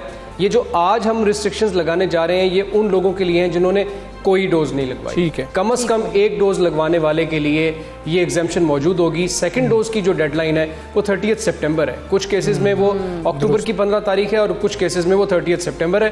तो हम लोगों को मौका दे रहे हैं जिन्होंने फर्स्ट डोज लगवाई हुई और वो सेकंड नहीं लगवा रहे कि वो अपनी सेकंड डोज भी लगवा लें। मैं ये बात यहाँ पर वाज़े तौर पर बताना चाहता हूँ कि हमारे पास बहुत सफिशिएंट इंटरनेशनल एविडेंस है कि ये जो डेल्टा वेरिएंट है ये पार्शली वैक्सीनेटेड लोगों को बहुत ज़्यादा इफेक्ट करता है। तो जो लोग ये सोच रहे हैं कि उन्होंने एक टीका लगवा लिया और दूसरे की ज़रूरत नहीं है, उनसे मेरी गुजारिश है कि इस वक्त जो हमारे पास पाकिस्तान में कोविड की चौथी लहर आई हुई है उसमें प्रीडोमिनेंट जो वेरिएंट है वो डेल्टा वेरिएंट है, और डेल्टा वेरिएंट खास तौर पे इवन जिन्होंने अच्छी वैक्सीन भी लगवाई हुई हैं उनको भी वो पार्शली वैक्सीनेटेड लोगों को इफेक्ट कर रहा है। तो इसलिए फौरी तौर पर अपने आप को प्रोटेक्ट करवाएं, फौरी तौर पर वैक्सीनेशन हासिल करें। आपको कोई प्रॉब्लम हो रही है इस हवाले से 1033 हेल्थ डिपार्टमेंट का नंबर है, 1716 कमिश्नर ऑफिस का नंबर है, प्लीज़ हमारे से आके अप्रोच कीजिए। कोई आपकी प्रॉब्लम है डेटा एंट्री के हवाले से, कोई आपकी प्रॉब्लम वैक्सीनेशन के हवाले से है, हमें अप्रोच करें, we will resolve your problem. Commissioner साहब, हमें कोविड की इस जंग में लाहौर को ATM के हवाले से आपसे जानना चाह रहे हैं, क्या जो लाहौर के रिहायशी हैं उनका डेटा भेज दिया गया है बैंक्स को कि इन्होंने अभी वैक्सीनेट नहीं करवाया तो इनके ATM ब्लॉक कर दिए जाएं? उस हवाले से बताइएगा, वो एक फ़ैसला हो रहा था। और बड़ी तादाद में लोग हैं जिनके डोमिसाइल कह लें, जिनका मुस्तकिल पता कह लें या आर्जी पता कह लें, वो लाहौर का नहीं है लेकिन वो लाहौर में मकीम हैं, तो उन लोगों के लिए क्या फ़ैसला होगा? देखिए जी, कुछ चीज़ें ऐसी हैं जो नेशनल लेवल पे डिसाइड हो रही हैं। जब नेशनल लेवल पे हम बात करते हैं तो आपको पता है कि हमारा कंसोलिडेटेड नेशनल डेटाबेस है, एक डेटाबेस है, हम वो तमाम की तमाम जो फाइनेंशियल इंस्टीट्यूशंस हैं वो डेटाबेस नादरा से डायरेक्टली पिक कर सकते हैं। तो ये बात जो फाइनेंशियल सर्विसेज की ब्लॉकेट की बात है, ये बिल्कुल NCOC में ज़ेर गौर है और इसके लिए कोई डाटा भेजने की ज़रूरत नहीं है। वन लाइन के ऊपर हर शख्स के ID कार्ड के ऊपर अगर वो वैक्सीनेटेड नहीं होगा, फाइनेंशियल सर्विस ब्लॉक हो जाएगी। उसके लिए अलग से कोई डाटा कंपाइल करने की ज़रूरत नहीं है। इस पर बहुत सीरियस कंसिडरेशंस हो रही हैं और आने वाले दिनों में ये मैयर भी लिए जा सकते हैं। लेकिन हमारा ये ख्याल है, कंसिडरिंग द फैक्ट के पूरे पाकिस्तान के अंदर जो टारगेट्स NCOC ने सेट किए थे वो ज़्यादातर लोगों ने मीट किए हैं, इसलिए हम ये समझते हैं कि ये इंपॉर्टेंट बात है कि हम लोगों को कन्विंस करके ये काम करवाएं, बजाय इसके कि वो कोई उल्टे सीधे तरीके ढूंढ के चीटिंग करने की कोशिश करें सिस्टम को। इसलिए हम ये कोशिश कर रहे हैं कि लोगों को कन्विंस करें। इमीडिएटली उन सर्विसेज का डिनाइल किया गया है जो ट्रैवलिंग से एसोसिएटेड है, यानी कि होटल इंडस्ट्री है, यानी कि ट्रांसपोर्ट इंडस्ट्री है, यानी कि रेलवे इंडस्ट्री है। ये जो बीमारी है पूरी दुनिया में ये टूरिज्म की वजह से फैली है या मोबिलिटी की वजह से फैली है। टूरिज्म शायद गलत लफ्ज मैं यूज़ कर गया, लेकिन ये बुनियादी तौर पर मोबिलिटी की वजह से फैली है। इंसान की ability to move from one place to the other, उसकी वजह से ये 3-4 माह के अंदर बीमारी चाइना से होकर पूरी दुनिया का चक्कर लगा के दोबारा चाइना पहुंच गई। तो जो लोग मूव कर रहे हैं, अगर हम उन्हें टारगेट करेंगे तो हम ये बीमारी को कंटेन करने के लिए जल्दी अच्छे फैसले कर सकते हैं। तो मेरा ये ख्याल है कि तमाम लोगों को हुकूमत की इस ड्राइव को नेगेटिवली नहीं देखना चाहिए, इसको पॉजिटिवली देखना चाहिए। जिन्होंने वैक्सीनेशन कराई है वो दूसरे लोगों को इनकरेज करें, और जिन्होंने नहीं कराई हुई वो प्लीज़ इस बात को समझें, इस बात को रियलाइज़ करें कि अब तमाम चीज़ें हमारे पास मौजूद हैं, हमारे पास रिसोर्सेज हैं, हमारे पास सप्लाई लाइन बहुत अच्छी अवेलेबल है, हमने बहुत अच्छी कोल्ड चेन मैनेज की हुई है। प्लीज़ आइए और अपने आप को वैक्सीनेट कराइए और अपने आप को। कमिश्नर साहब, बहुत शुक्रिया आपका, सब सवेरे पाकिस्तान से आप बात थे और ये बहुत ज़्यादा ज़रूरी है। खैर, वो जो फाइनेंशियल रिलेटेड चीज़ें हैं उसके हवाले से उन्होंने कहा कि अभी शायद आप लोगों को थोड़ा सा रिलैक्स आप उसमें हो सकते हैं, लेकिन वो लग जाएंगे रेस्ट्रिक्शंस। फिर भी हम क्यों इंतज़ार कर रहे हैं? बहरहाल तो ये होना ही है, तो हम जल्दी वैक्सीन लगवा लेते हैं। हमने बाद में भी तो वैक्सीन लगवानी है, जब आप पे जुर्माने किए जा रहे होंगे ये भी वक्त आएगा, वो वक्त भी दूर नहीं जा रहे होंगे, तो फिर आप उस वक्त से पहले ही डर जाएं और अपने आप को वैक्सीनेट कराएं, क्योंकि ज़रूर अपने मुश्किल में अपने आप को भी डालना, अपने घर वालों को भी डालना, अपने आप को वैक्सीनेट कराएं। और मेरी तो दुआ है कि ये जो इस वक्त मेयर्स लिए जा रहे हैं लाहौर के अंदर खुसूसी तौर पर, ये इतने कामयाब हों कि बाकी पाकिस्तान के अंदर भी ऐसे ही फैसले कर लिए जाएँ ताकि ज़्यादा से ज़्यादा लोग वैक्सीनेट हो सकें। हम कोरोना की चूँकि बात कर रहे हैं इकरा, तो एक जानिब तो लोगों की जानों को इसने निशाना बनाया है, वहीं पे लाखों अफराद की मुलाजमतें भी छिन गई हैं। ये बहुत बड़ा मसला है। बिल्कुल, ये मसला तो है, मगर मशहूर अमरीकी जरीदे फोर्ब्स की इस हवाले से एक दिलचस्प रिपोर्ट जो है वो सामने आ गई है, जिसमें बताया गया है कि 2020 में अपनी मुलाजमतें खोने वाली 50 लाख खवातीन में से 18 लाख खवातीन को दोबारा नौकरी करने में कोई दिलचस्पी नहीं थी। और रिपोर्ट के मुताबिक उन खवातीन की नौकरी छोड़ने की बड़ी वजह जो है वो उकताहट और थकन बताई गई है। हाँ जी, और क्योंकि काम के साथ साथ बच्चों को और घरों की देखभाल जिम्मेदारी भी उन्हीं के कांधों पर थी, तो इस वजह से उन्होंने ये फैसला किया। लेकिन वो कुछ सुस्त खवातीन नहीं है, पहले तो हम अपने जहन में ये बिल्कुल क्लियर कर लें, ये रिपोर्ट बिल्कुल क्लियर बता रही है उनको ऑल्टरनेट कुछ अच्छा मिल गया, उनको उसकी जगह नेमुल बदल अगर हम बात करें तो कुछ बेहतर मिल गया, और वो बहुत ही बेहतर है। वो हम आपके साथ शेयर करते हैं कि उन्होंने नौकरी छोड़ने के बाद अपने कारोबार को तरजीह दी है, उसमें संजीदा नजर आई हैं। कुछ छोटा कर लिया जाए कारोबार, कुछ बेहतर कर लिया जाए, लेकिन कारोबार कर लिया जाए जिसमें टाइम भी फ्लेक्सिबल होगा और आप अपनी मर्जी से काम कर सकते हैं। बिल्कुल, वो अपनी जो जिस तरह से उनकी घर की रूटीन होती है वो उसको मैनेज करते हुए अपना जो कारोबार है उसको भी मैनेज करती हैं। फोर्ब्स मैगजीन के मुताबिक खवातीन की जानिब से बिजनेस रजिस्ट्रेशन में रवा साल 25% इजाफा देखा गया है, जिसमें ज़्यादातर ख़वातीन जो हैं वो बिज़नेस और करियर कोचिंग बिज़नेस चला रही हैं। अच्छा, पाकिस्तान में भी खैर यही सूरत हाल है। हज़ारों ख़वातीन नौकरियों से हाथ धो बैठी हैं और अब दोबारा नौकरियां या तो मिल नहीं रही हैं या फिर हम देख रहे हैं कि जा रही हैं ख़वातीन इस तरफ के घरों में रह के कुछ ऐसा काम कर लिया जाए जिससे आपको वो पहले जो पैसे मिल रहे थे उससे कुछ बेहतर ही खैर मिल जाते हैं और आपका सर्कल बेहतर चल जाता है। तो इसी पर हम बात करेंगे कि ख़वातीन खुसूसी तौर पर जब ये फ़ैसला कर रही हैं तो पाकिस्तान के अंदर ट्रेंड क्या चल रहा है। हमारे साथ कामरान रशीद साहब एंटरप्रेन्योरशिप है। कामरान साहब अस्सलाम वालेकुम, गुड मॉर्निंग। कामरान साहब, आपसे पहले भी बात हुई थी, मॉमप्रेन्योरशिप का एक आइडिया आपके पास था, तो ये कुछ मिलती जुलती मुझे रिपोर्ट लग रही है उससे। एग्जैक्टली ये जो अभी आप फोर्ब्स की रिपोर्ट डिस्कस कर रहे थे, इसका इन्होंने नाम दिया the great resignation after the great recession. It is basically the great resignation.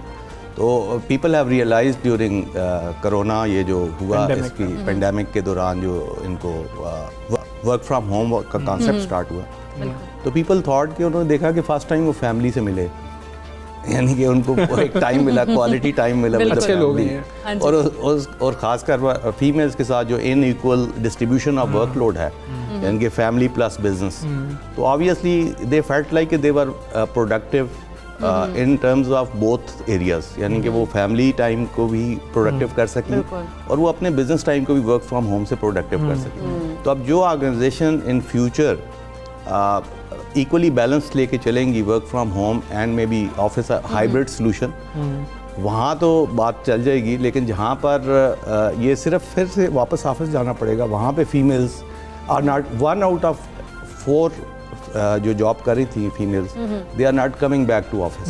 Even 1.8 million जिनकी जॉब क्विट हो गई थी, लेकिन जो जॉब पे हैं उसमें भी 1 out of 4 is not coming back to office. और अगर आप ये देखें, यानी कि वर्ल्ड वाइड तो वुमेन एंटरप्रेन्योर्स का 3 ट्रिलियन जो US डॉलर है, this is basically their contribution in US economy, only alone in US economy. अच्छा, अगर आप टॉप 3 कंट्रीज़ देखें वुमेन एंटरप्रेन्योर्स की, तो you will be very impressed कि that is not US, that is not New Zealand, that is basically Ghana, and the second one is Russia, the third one is Uganda. And what they are doing is basically वो उनको support कर रहे हैं in terms of financial access and knowledge assets.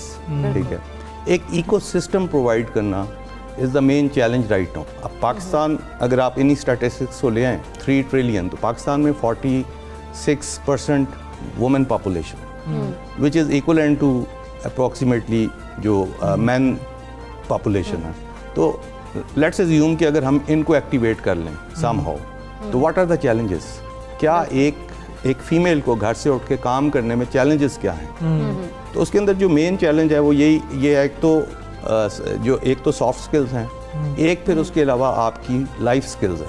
हमारा जो main challenge है वो financial access, knowledge asset से हटकर जो आपके ऊपर पीयर प्रेशर है, फैमिली प्रेशर है, जो रिस्ट्रिक्शंस हैं, उसकी वजह से बेसिकली फीमेल्स आर नॉट, यानी कि there are many lot of females जो कि इस में आ गई हैं एंटरप्रेन्योरशिप में, और जो अपॉर्चुनिटीज़ आगे आ रही हैं एंटरप्रेन्योरशिप में, स्टार्टअप्स में, दे आर ह्यूमंगस। यही आपसे हमने जानना है, क्योंकि ख़वातीन घर में ख़ास तौर पे बैठी आपको देख रही हैं, आप माहिर हैं इस चीज़ में, वो चाहती हैं कि कुछ ना कुछ कर लें। तो अब ऐसे हालात के अंदर एक तो वो ख़वातीन जिनकी नौकरियां चली गई या उन्होंने पेंडेमिक में छोड़ दिया, दूसरी वो ख़वातीन हैं जो हाउस वाइफ्स हैं लेकिन वो कुछ करना चाहती हैं, क्या कर सकती हैं? देखिए, इसके अंदर इस वक्त बड़ी अपॉर्चुनिटीज़ हैं right now at the moment. Internet access होने से और लोगों का इंटरनेट से परचेजिंग करने के इंटरेस्ट जो कोविड के दौरान क्रिएट हो गया, या उनकी एक कंफर्ट लेवल जिसे कहते हैं आप, वो इंक्रीज़ हो गया। तो आप ख़वातीन को बाहर निकलने की ज़रूरत भी नहीं है, they can sit at home and they can do multiple jobs। और उसके लिए एजुकेटेड या इलिटरेट का भी इतना कोई डिफरेंस नहीं है, क्योंकि आपके पास जो एक्सेस है इंटरनेट की, वो आपके लिए बहुत सी चीज़ें ऑलरेडी बिल्ड चीज़ें आपको मिल रही होती हैं इंटरनेट। हम लोग एक प्रोग्राम लेकर आ रहे हैं जिसके अंदर हम वुमेन एंटरप्रेन्योर्स को और मॉमप्रेन्योर्स को ट्रेन करने जा रहे हैं, ये लाइफ स्किल्स के ऊपर और सॉफ्ट स्किल्स के ऊपर। और इसके साथ वो घर बैठे without any investment they can start the business. जो फर्स्ट 100 वुमेन सेलेक्ट होंगी इसके लिए, they will be given an opportunity, it will be a free course for them how to become entrepreneur. आप सोचें, आप 46% पॉपुलेशन को अगर हम लोग एक्टिवेट कर लेते तो द काइंड ऑफ इकोनॉमिक, जैसे चाइना बड़ा में ज़बरदस्त एक आप कह रहे हैं कि होगा एक चीज़ कि अगर हम इतने परसेंट जो ख़वातीन उनको एक्टिव करते हैं। एग्जैक्टली तो आप ये देखें चाइना के अंदर 46% जीडीपी में शेयर कर रही हैं फीमेल्स। बिलियनियर्स, टॉप बिलियनियर्स जो उनकी सबसे रिचेस्ट वुमेन है, दैट इज 2 बिलियन की उसकी एसेट्स हैं। और there are 15 billionaires in China, female billionaire out of many billionaire. तो हम क्या चाह रहे हैं, हम फ्यूचर तो बिलियनियर ही उनको दिखा रहे हैं, लेकिन उसके साथ साथ उनको सपोर्ट एंड हेल्प कर रहे हैं, खासकर माइक्रो में। देखिए हमारा जो एक 60-70% आबादी है वो एग्रीकल्चर के साथ या तो रिलेटेड है। अब एग्रीकल्चर एक्सेस जो प्लान हो रहा है कि एग्रीकल्चर एक्सेस को डायरेक्ट टू कंज्यूमर किया जाए, तो we are also working on that project as well through online, कि एक ऐसा स्ट्रक्चर बनाया जाए जो कि वो जो वुमेन हैं जो एग्रीकल्चर से अर्न कर रही हैं उनकी direct access to the consumer हो जाए। तो मिडल मैन की जो है प्रॉब्लम्स जो मिडल मैन की वजह से क्रिएट होती हैं वो उनको फेस ना करें। ठीक जी, बिल्कुल ठीक है। कामरान साहब बहुत शुक्रिया आपका, सबसे पाकिस्तान का आप हिस्सा बने। देखें जी, जो घर में ख़वातीन हैं उनके लिए ये बड़ा एक बेहतरीन टाइम है कि वो काम कर सकती हैं घर में बैठे हुए, और अब वो वाली परेशानियां भी नहीं हैं। थोड़े से स्किल्स की ज़रूरत है, वो आपको सीखने होंगे। वो ये बता रहे हैं कि जो ये प्रोग्राम लेके आ रहे हैं उसमें इंशाल्लाह वो भी आप लोग सीख पाएंगे और फ्री में भी सीख पाएंगे। हमें एक ब्रेक लेनी है, ब्रेक के बाद वापस आते हैं। Stay with us.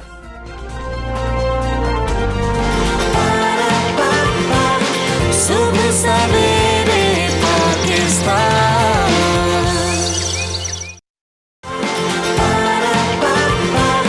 सुबह सवेरे पाकिस्तान।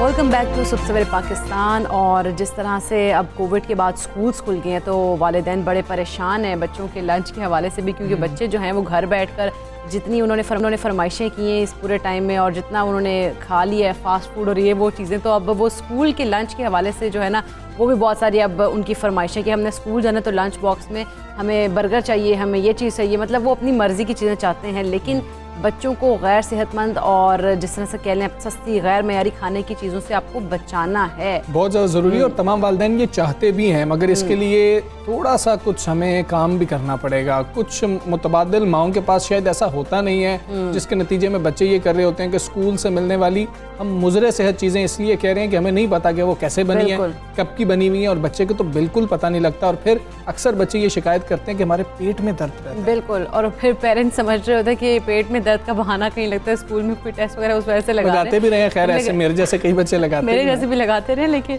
वैसे हर बार ये बहाना जो होता है बहाना नहीं होता। कई दफ़ा जो बच्चे हैं ना वो इस तरह की चीज़ें खा लेते हैं जिससे वजह से उनके पेट में दर्द हो जाता है। लेकिन ऐसे जो ख़ास तौर पे माएँ हैं उनको चाहिए कि इस बात का एहतमाम करें कि स्कूल के औकात में बच्चों को जो खुराक मिल रही हो वो ग़िज़ाइयत के मयार पर भी पूरी उतर रही है। और सबसे पहले इस बात को यकीनी बनाना चाहिए कि बच्चे घर का ही खाना खाएं, उनको आदत डालनी चाहिए। सबसे मुश्किल चीज़ यही है कि जो आपने बच्चे के लिए बनाया है बच्चा उस पर राज़ी हो जाए खाने के लिए। मैं इकरा से बात कर रहा था, सारा फारूकी हमारे साथ मौजूद है, उनको पहले शामिल गुफ्तगू करते हैं। सारा अस्सलाम वालेकुम। हम ये बात अभी कर रहे थे कि मामला ये है कि मुझे तो बहुत ज़्यादा फैसिनेट करता था दूसरे बच्चे का लंच बॉक्स। इकरा को ऐसा नहीं था, लेकिन सारा को भी करता था। तो हम इधर से बात शुरू करेंगे कि हमें दूसरे का लंच क्यों अच्छा लग रहा होता है जो दूसरा बच्चा लेके आता है, और फिर माएँ ऐसा क्या करें कि बच्चे घर की चीज़ें खाएं। सारा ये हमें बताएं, क्योंकि आपके साथ भी ऐसा होता था, मेरे साथ भी होता था। तो तमाम हम ज़्यादातर बच्चों को चलें कह देते हैं कि ऐसा होता है। पहले तो ऐसा क्यों होता है कि हमें दूसरे का लंच बॉक्स क्यों अच्छा लगता है? हमें अपने घर के खाने की जो है एक तो आदत होती है, और दूसरा ये कि कई दफ़ा आपने भी नोटिस किया होगा एज एन एडल्ट भी, जब हम किसी और के घर जाते हैं तो हमें खाना फैसिनेट कर रहा होता है। तो ये नेचुरल सी चीज़ है कि आपको अपने खाने की जो है वो आदत हो चुकी होती है, अब आप कुछ डिफरेंट ट्राई करना चाह रहे होते हैं। तो इसलिए बच्चों को जो है वो दूसरों के लंच बॉक्सेस जो है ज़्यादा अट्रैक्ट कर रहे होते हैं। लेकिन इसका मतलब ये नहीं है कि हम लोग जो है बिल्कुल ही उनको साइड पे कर दें और उनको जो है कुछ अच्छा ना दें। आप खुद से भी प्रिपेयर कर सकते हैं, घर में डिफरेंट चीज़ें हैं जो आप घर में प्रिपेयर कर सकते हैं और उनको लंच बॉक्स जो है प्रॉपर बना के दे सकते हैं, और ये ज़रूरी भी है।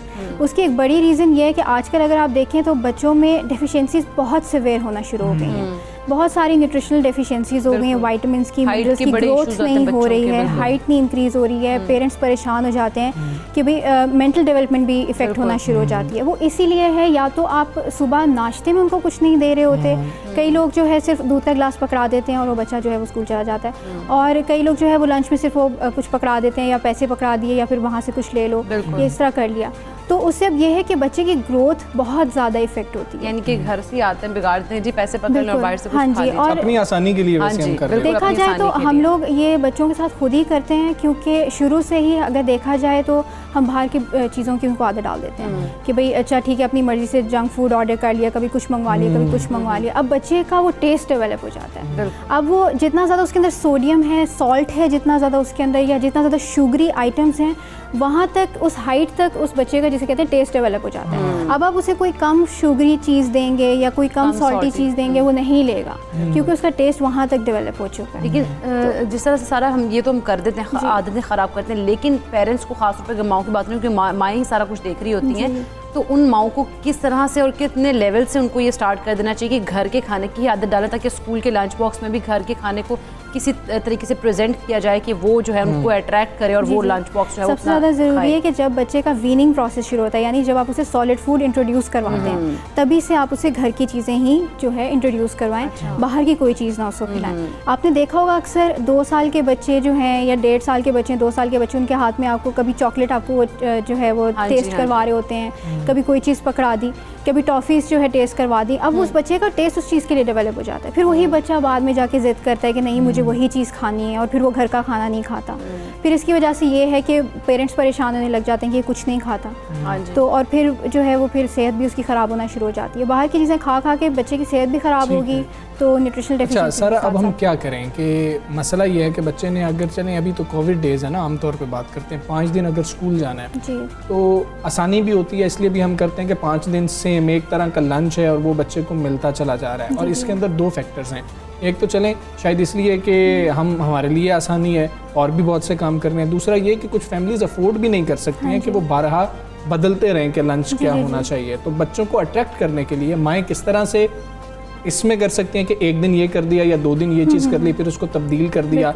और मैंने आपसे वैसे पूछा था, मैं ऑन एयर भी पूछ लेता हूँ, बर्गर बच्चे खा सकते हैं? क्योंकि बच्चे जिद करते हैं कि हम तो बर्गर खाएंगे लंच के अंदर। बाहर का नहीं खा सकते, एज लॉन्ग एज आप घर में कुछ प्रिपेयर कर रहे हैं, चाहे वो घर का सैंडविच है या बर्गर है, आप घर में बना सकते हैं। कबाब के बर्गर्स बन जाते हैं घर में, इतने टेस्टी बना लेते हैं लोग, तो वो भी आप दे सकते हैं। उसके अंदर आप वेजिटेबल्स ऐड करके दे दें, क्योंकि वेजिटेबल की सर्विंग भी पूरी हो जाएगी, प्रोटीन्स भी मिल जाएगा क्योंकि आपने उसमें कबाब ऐड किया, वो चाहे चिकन का है या किसी मटन का है।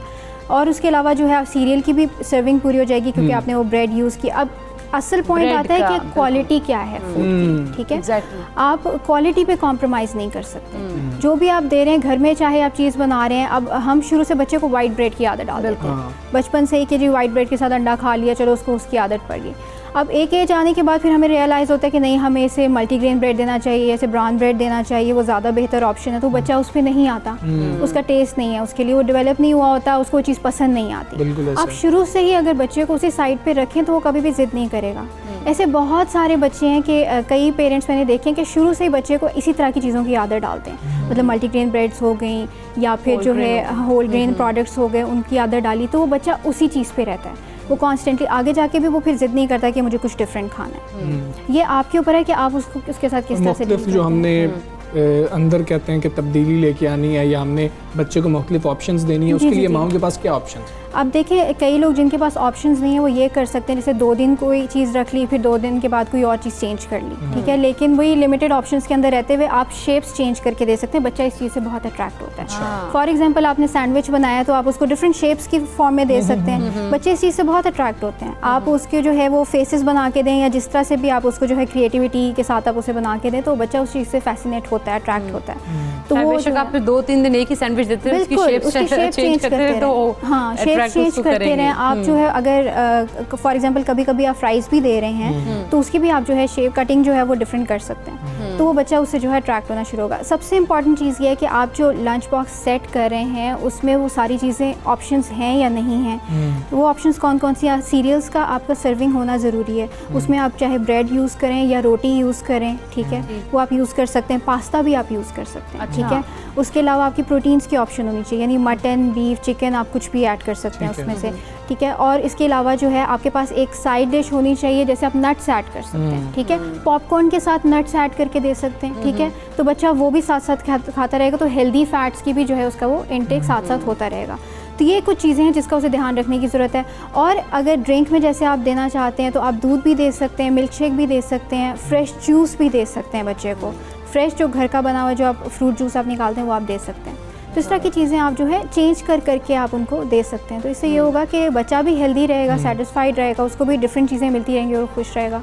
और ये कि न्यूट्रिशनल डेफिशिएंसी नहीं होगी, जो सबसे ज़्यादा इंपॉर्टेंट चीज़ है। अच्छा, आपको ये लगता है कि स्कूल्स के अंदर जो हमारा लंच टाइम होता है, क्योंकि बच्चे ऐसे तो नहीं है, वैसे कुछ बच्चे होते हैं जो क्लास चल रही होती है उनको भूख लग जाती है और वो उसी दौरान खाना शुरू कर देते हैं। वैसे तो हम जब छोटे होते थे हम मजाक उड़ाते थे उन बच्चों का, लेकिन मुझे आहिस्ता आहिस्ता ये फील होना शुरू हो गया कि उन बच्चों को शायद भूख लगती थी, उनकी ज़रूरत उस टाइम पे होती थी, तो वो उस टाइम खाना शुरू कर देते थे। हमें लगता था कि ये क्या है, ये तो भूखा है, ये तो खाता ही रहता है। हमसे जो सबसे बड़ी गलती होती है, हम हर बच्चे को सेम ट्रीट करते हैं। हमें लगता है कि सारे बच्चों का जो है माइंड एक जैसा चलता है, उनका जो है अंदर का जिसे कहते हैं कि मेटाबॉलिज्म एक जैसा है। हालांकि ऐसा नहीं है, हर बच्चे का मेटाबॉलिज्म डिफरेंट है, हर बच्चे की भूख डिफरेंट है। कोई बच्चे होते हैं कि हर घंटे के बाद उनको कुछ खाने को चाहिए होता है, ठीक है। और कुछ बच्चे होते हैं कि वो अगर 3-3 घंटे भी ना खाएं तो उनको इतना इशू नहीं होता। तो आपने जो है अपने बेटा बेटी का ये देखना है कि भाई उसको कितनी रिक्वायरमेंट है या उसकी भूख किस तरह की है, ताकि आप उसी तरह से उसको जो है वो फीड करें। ये चीज़ें देखना बहुत इंपॉर्टेंट है, क्योंकि बच्चों हमने तो भाई को भी एक सैंडविच दिया था तो इसलिए तुम्हें भी एक सैंडविच दे रहे हैं, लेकिन उनकी भूख अलग हो सकती है। बड़ा इंपॉर्टेंट पॉइंट है, बिल्कुल हो सकती है। एक्टिविटी डिफरेंट होती है, हर बच्चा सेम लेवल पे ज़्यादा खेल रहा है तो उसको उसी तरह से ज़्यादा चाहिए। बिल्कुल, बहुत सारे बच्चे होते हैं कॉन्स्टेंटली वो खेल कूद में इन्वॉल्व होते हैं या गेम्स में इन्वॉल्व होते हैं। कई बच्चे होते हैं वो इतना ज़्यादा नहीं होते। तो हर बच्चा डिफरेंट होता है, तो हर बच्चे को डिफरेंटली ट्रीट करना ज़रूरी है। जी बिल्कुल, बहुत ज़्यादा ये ज़रूरी चीज़ है। तो हमारा जो लंच टाइम है, वैसे आपको लगता है कि स्कूल्स का ये ठीक है, इतना ही होना चाहिए, या फिर छोटे बच्चों के लिए कुछ मुख्तलिफ होना चाहिए? हम देखते हैं पूरे स्कूल में ब्रेक एक टाइम पे ही हो रही होती है, तो उसके लिए भी कुछ तब्दीली होनी चाहिए कि आप माहिर ग़िज़ाइयत हैं, आपको लगता है कि इसमें भी कुछ प्रॉब्लम है? कर सकते हैं, इसमें भी चेंजेस कर सकते हैं। कई ऐसे जो छोटे बच्चे हैं उनके थोड़ा सा हम लोग अर्ली टाइमिंग इस तरह से रख सकते हैं, क्योंकि लंच टाइमिंग थोड़ी सी अर्ली हो जाए। और जो ज़रा ओल्डर एज के बच्चे हैं उनका हम थोड़ा सा जिसे कहते हैं कि लेट रख सकते हैं, उसमें इशू नहीं है। तो ये चेंजेस थोड़ी बहुत होनी चाहिए वैसे मुझे लगता है। और वैसे भी स्कूल्स में मुझे लगता है कि एक वो प्रॉपर लंच प्रोग्राम होना चाहिए कि स्कूल्स भी आपको वो फ्रेश प्रोडक्ट्स जो हैं वो प्रोवाइड करें उस बच्चे को। अगर वो घर से लंच नहीं लेके आ रहा तो स्कूल की जिम्मेदारी है कि वही चीज़। वैसे ये सारा ने बड़ा अच्छा पॉइंट रेज़ किया, क्योंकि स्कूल को भी थोड़ा सा इसमें करना चाहिए हेल्प पेरेंट्स की। अगर बच्चे घर से नहीं लेके आए तो स्कूल में बाहर अगर देखा, हाँ जी, बाहर देखा जाए तो ये बहुत कॉमन है चीज़। वहाँ पे बच्चों के न्यूट्रिशन का बहुत ज़्यादा ध्यान रखा जाता है। उनको सारी जिसे कहते हैं जो न्यूट्रिशनल रिक्वायरमेंट है, जो फूड्स चाहिए, वो उनको उनके स्कूल से ही मिल रही होती हैं चीज़ें।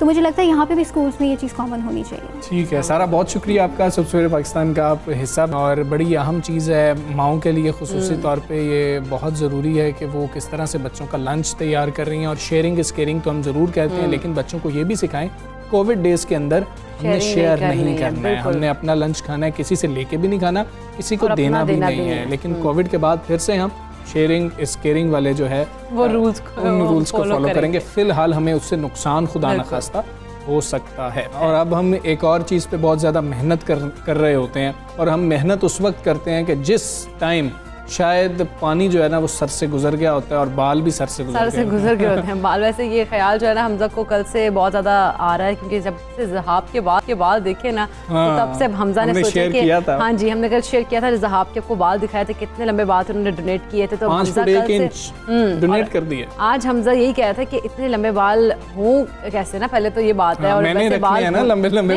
बाल लंबे, यानी कि बाल लंबे तो मैं कह रही थी कि हों, और हमजा कहता है बाल होने चाहिए। मेरा पॉइंट है कि बाल हो। मेजॉरिटी मर्दों का मसला ही है कि यार सिर्फ बाल हों, कैसे से बाल उड़ शायद उतना मैटर नहीं करता।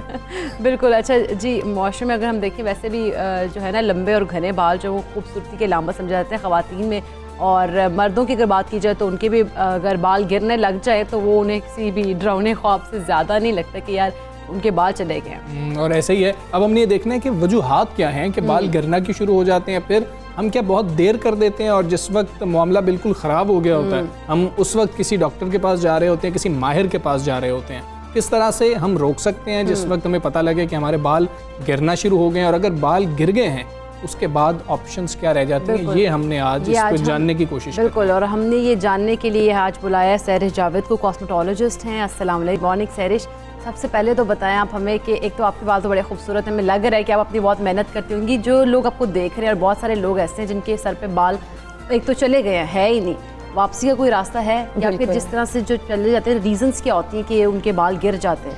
मुख्तलिफ वजूहात होती हैं। सबसे जो कॉमन है वो न्यूट्रिशनल डेफिशिएंसीज हैं, ग़ज़ा में जो कमी आ जाती है मुख्तलिफ चीज़ों की।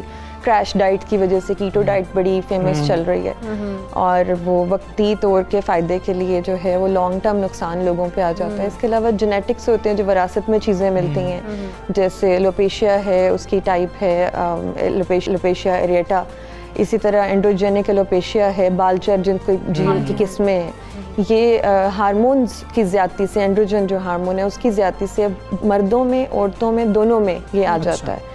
और इसके अलावा बॉडी पे किसी किस्म का जो है वो स्ट्रेस आए, जिस्मानी हो या जहनी दबाव आए, उसकी वजह से ये चीज़ें आ जाती हैं। फिर ओवरऑल आपकी डाइट में डेफिशिएंसीज जो होती हैं उसकी वजह से, तो मुख्तलिफ वजूहात हैं। इनका सबका ट्रीटमेंट भी अवेलेबल है और हर तरह से जो है वो माइल्ड ट्रीटमेंट से लेकर प्रोसीजर्स तक हर चीज़ अवेलेबल है। बिल्कुल। आपने हाँ बोला था जब इकरा ने आपसे कहा था ना क्या बाल चले जाने के बाद वापस आ सकते हैं, आपने जो हाँ बोला था उसमें मेरा ख्याल है कि मेरा तो बहुत इंटरेस्ट है, बाकी लोगों का ही बहुत होगा। उस हाँ को थोड़ा सा जो है ना मज़ीद एक्सप्लेन करें। उस हाँ का मतलब ये है कि हम स्टेप बाय स्टेप लेके जा सकते हैं। जो हम लोग यानी कि मैं सर्विस प्रोवाइड कर रही हूँ, हमारे सेट प्रोवाइड हो रही हैं, हम लोग इन्वेजिव सर्विसेज की तरफ नहीं जा रहे, जैसे सर्जरीज होती हैं और लोग उससे डरते भी बहुत ज़्यादा हैं। उसकी जगह आपको सबसे पहले जो है वो खाने की चीज़ें, यानी कि आपकी एक बैलेंस डाइट आपको दी जाए। उसके अलावा खाने के लिए वो वाली चीज़ें दी जाएं जो आपके बालों को वापस लाने में, जो ऑलरेडी आपके बाल मौजूद हैं उनको मज़ीद घना और मजबूत करने में काम करें।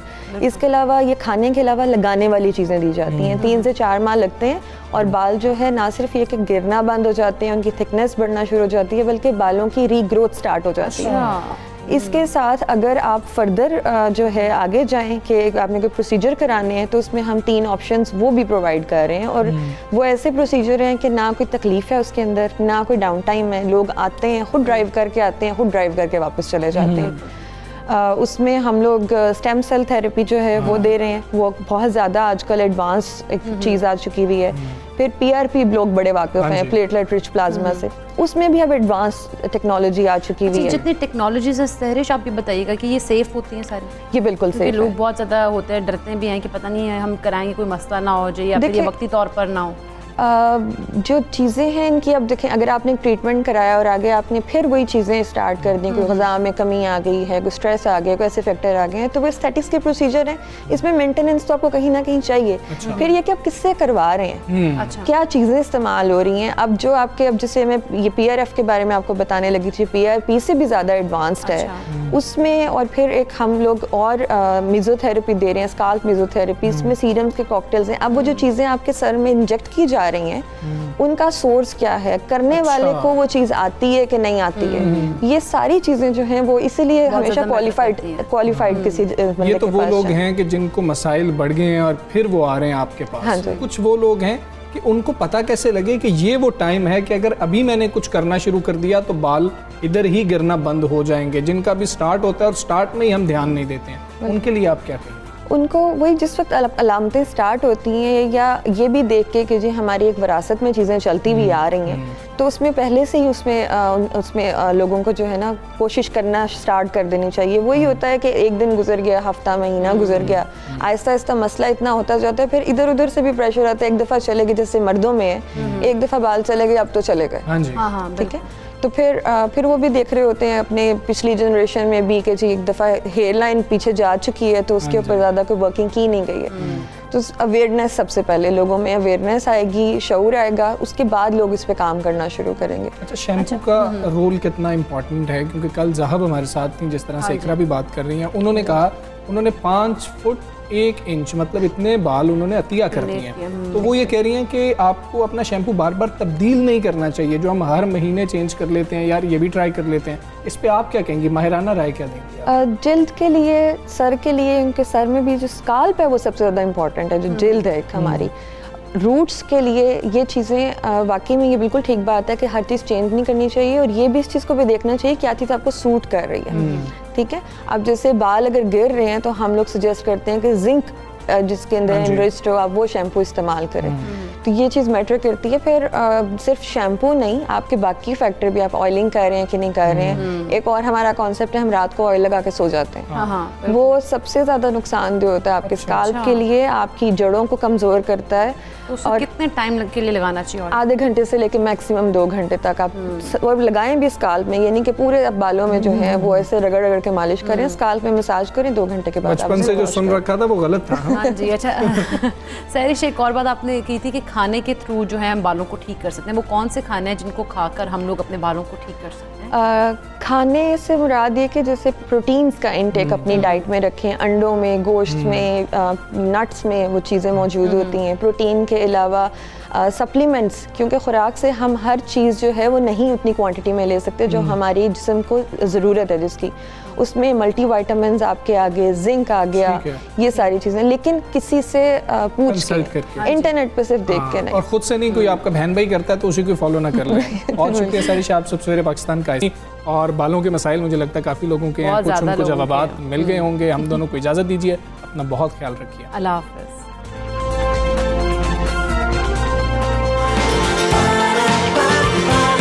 सुबह सवेरे पाकिस्तान।